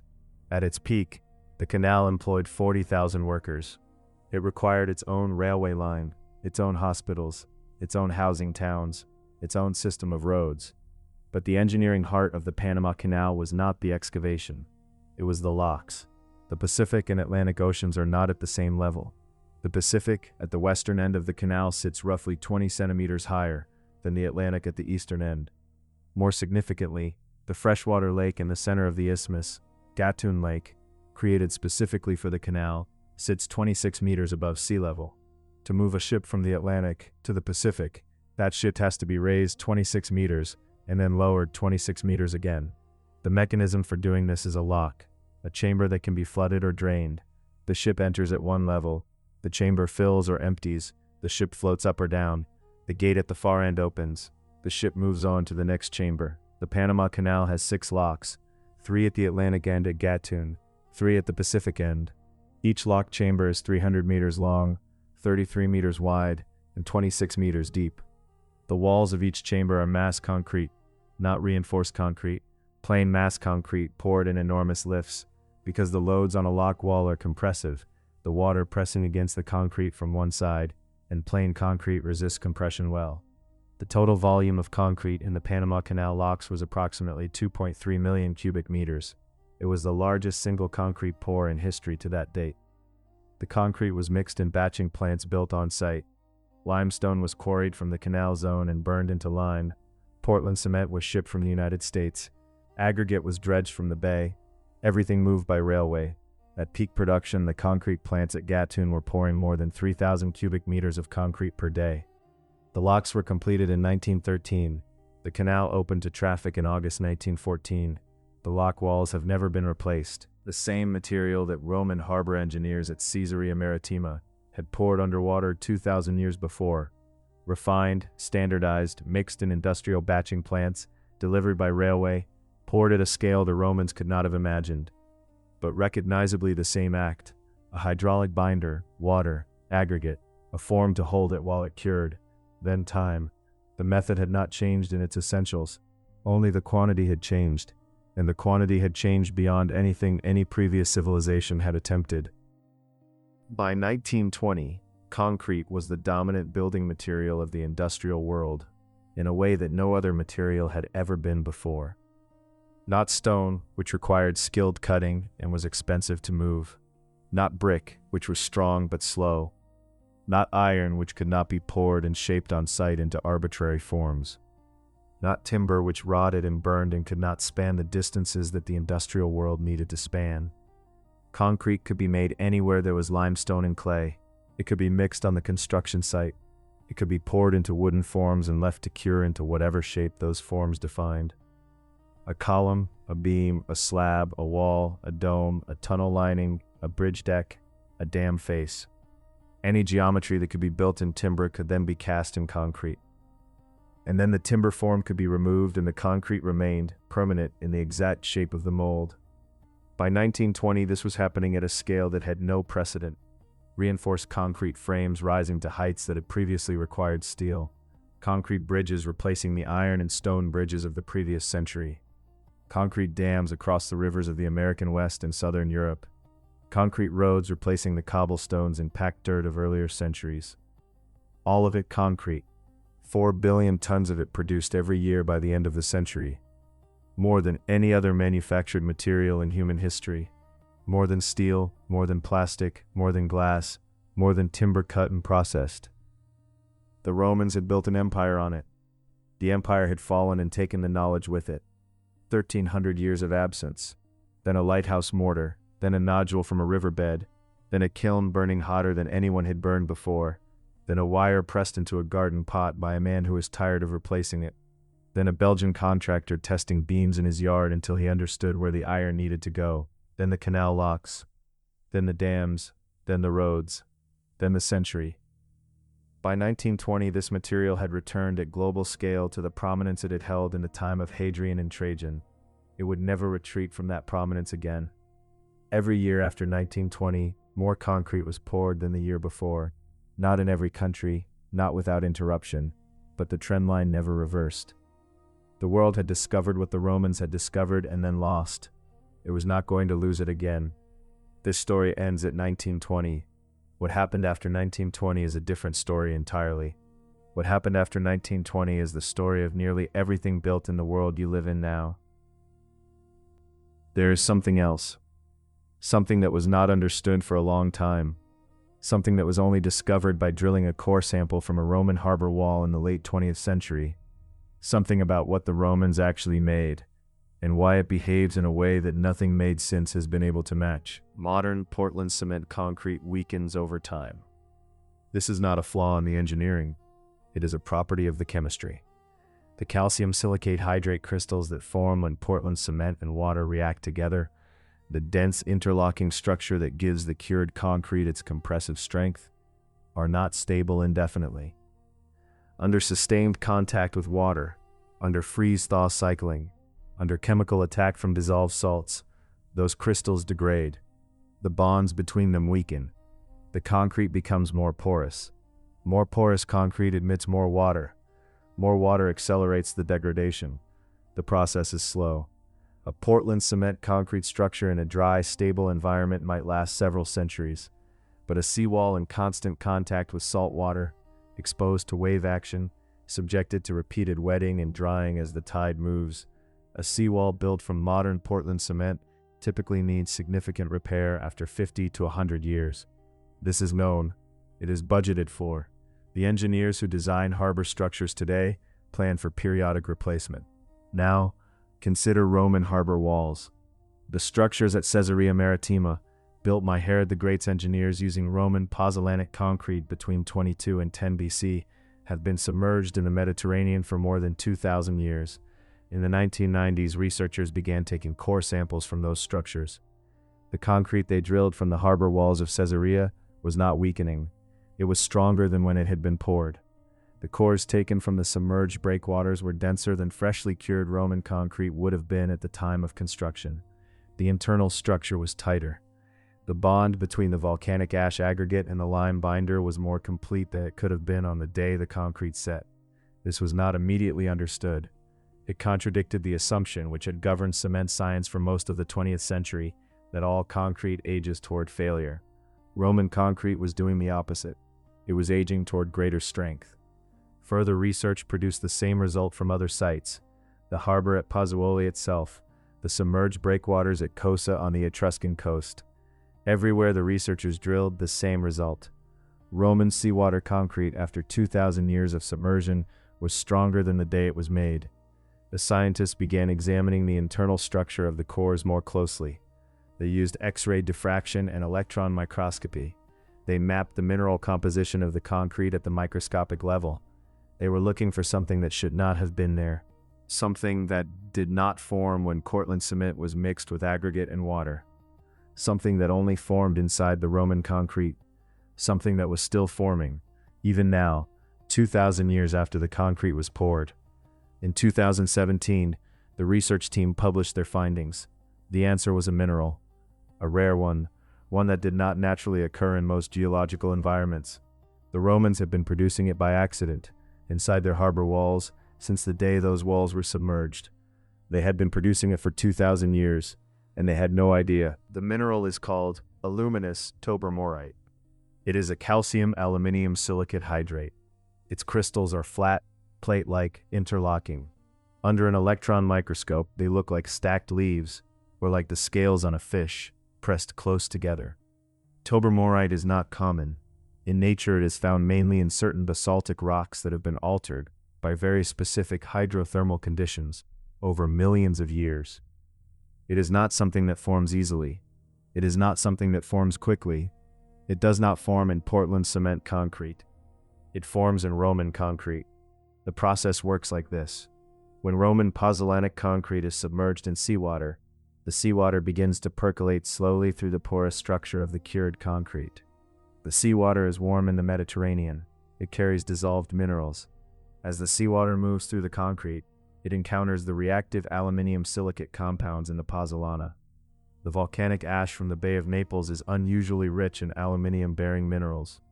The seawater chemistry and the ash chemistry react, slowly, over years, then decades, then centuries. The reaction produces tobermorite crystals growing within the existing concrete matrix. The crystals fill the pores in the concrete. They grow into the existing calcium silicate hydrate structure. They interlock with it. They make it denser. They make it harder. Every year the concrete is submerged, more crystals form. Every decade the concrete becomes fractionally stronger. After 2,000 years, the concrete is substantially stronger than it was at the beginning. The Romans did not know this was happening. They knew that their maritime concrete worked. They had learned from builders who came before them. They had Vitruvius's formula: 2 parts pozzolana, 1 part lime, seawater mixed in. They followed the formula because it produced a concrete that held in the sea. They did not know why it held. They had no way to analyze the minerals forming inside it. They had no electron microscope. They had no X-ray diffraction. They had a formula that worked, and they used it. Modern Portland cement concrete does not form tobermorite. Portland cement does not contain the reactive aluminous compounds that make the reaction possible. It cures, reaches its maximum strength within a few years, and then begins a slow decline. The Roman concrete does not decline. It has been curing for 2,000 years, and it has not yet reached the end of its strengthening process. The crystals are still growing. The harbor walls at Caesarea are stronger today than they were in the 1st century, if they are not disturbed, if the seawater keeps moving through the ancient pores. The Romans built a material that uses the sea to strengthen itself. They built it by accident. They used it for 400 years, and then it was lost. 2,000 years later, scientists are still finding out what it was doing inside the walls. Still hardening, still growing, still holding. This is where the story ends. Not because nothing happened after 1920. Things kept happening. The concrete kept being poured. The buildings kept rising. The roads kept spreading. But this is where the story ends for now. 2,000 years of one material, from the Bay of Naples to the Panama Canal, from a Roman harbor engineer mixing ash and seawater by hand to a batching plant pouring 3,000 cubic meters a day. The same act, the same material in its essentials, a binder, water, aggregate, time. There is something worth sitting with at the end of a story like this. Not a lesson, not a conclusion, just an observation. The things that hold the world together are usually the things nobody thinks about. Concrete is everywhere. It is beneath your feet and above your head. It is in the foundations of the building you are in. It is in the road outside it. It is in the bridge over the nearest river. It is in the dam that holds the water in the reservoir that supplies the city. It was there before you arrived. It will be there after you leave. Nobody notices it. It does not ask to be noticed. It just holds. Every pour of concrete that has ever been made was poured by someone who mixed the material and placed it in a form and waited for it to cure and then moved on to the next pour. Most of those people are not remembered. The Roman laborers who carried the pozzolana from the quarry at Puteoli to the harbor walls at Caesarea. The Panamanian workers who operated the batching plants at Gatton in 1912. Nobody remembers their names. The concrete remembers nothing either. It holds what it was poured around, without memory, without awareness. It just holds. And the harbor walls at Caesarea are still there in the water, still heartening, still growing their crystals in the dark. 2,000 years of work, still not finished. Go back to the beginning of this story. A building site, early morning, before the workers arrive in numbers. The formwork is in place from the day before. Wooden boards held tight by steel clamps. The shape of what will be poured is already there, in the negative, in the space inside the form. The concrete arrives in a truck. The drum is turning. The chute is positioned. The pour begins, gray and slow. The weight of it pressing against the boards, the smell of it, mineral and damp. The same smell it has always had, because the chemistry has not changed. The calcium silicate hydrate forming inside it now is the same compound that formed in Aspdin's first clinker. The same reaction that Smeaton observed when his test specimens set hard in the bucket of seawater. The same family of reactions that Vitruvius described in the 1st century BC when he wrote down the formula he had received from the engineers who taught him. The same volcanic ash, not from Pozzuoli now, but the same mineral compounds, the same aluminium silicates, still reactive, still binding. The pour finishes. The surface is screeded flat. The workers move away. The concrete is left to cure. The chemical reaction has begun and cannot be stopped now. It will take hours. It will take days. It will reach its working strength in 28 days. It will still be reacting, slowly, for years after that. The thing that holds the world together does not announce itself. It just holds. The form is in place. The pour is done. The workers have gone. Early morning. No sound. The concrete is setting. The reaction is inside it. It cannot be seen. It is happening. The ash from the volcano, still in the mix, still reacting. The same ash, 2,000 years, still binding. The water does the work. The minerals find each other. Slowly, the crystals form. The wall holds. The harbor holds. The road holds. Nothing announces it. No sound. Just the surface. Gray. Still. A wall. Very old. Still there.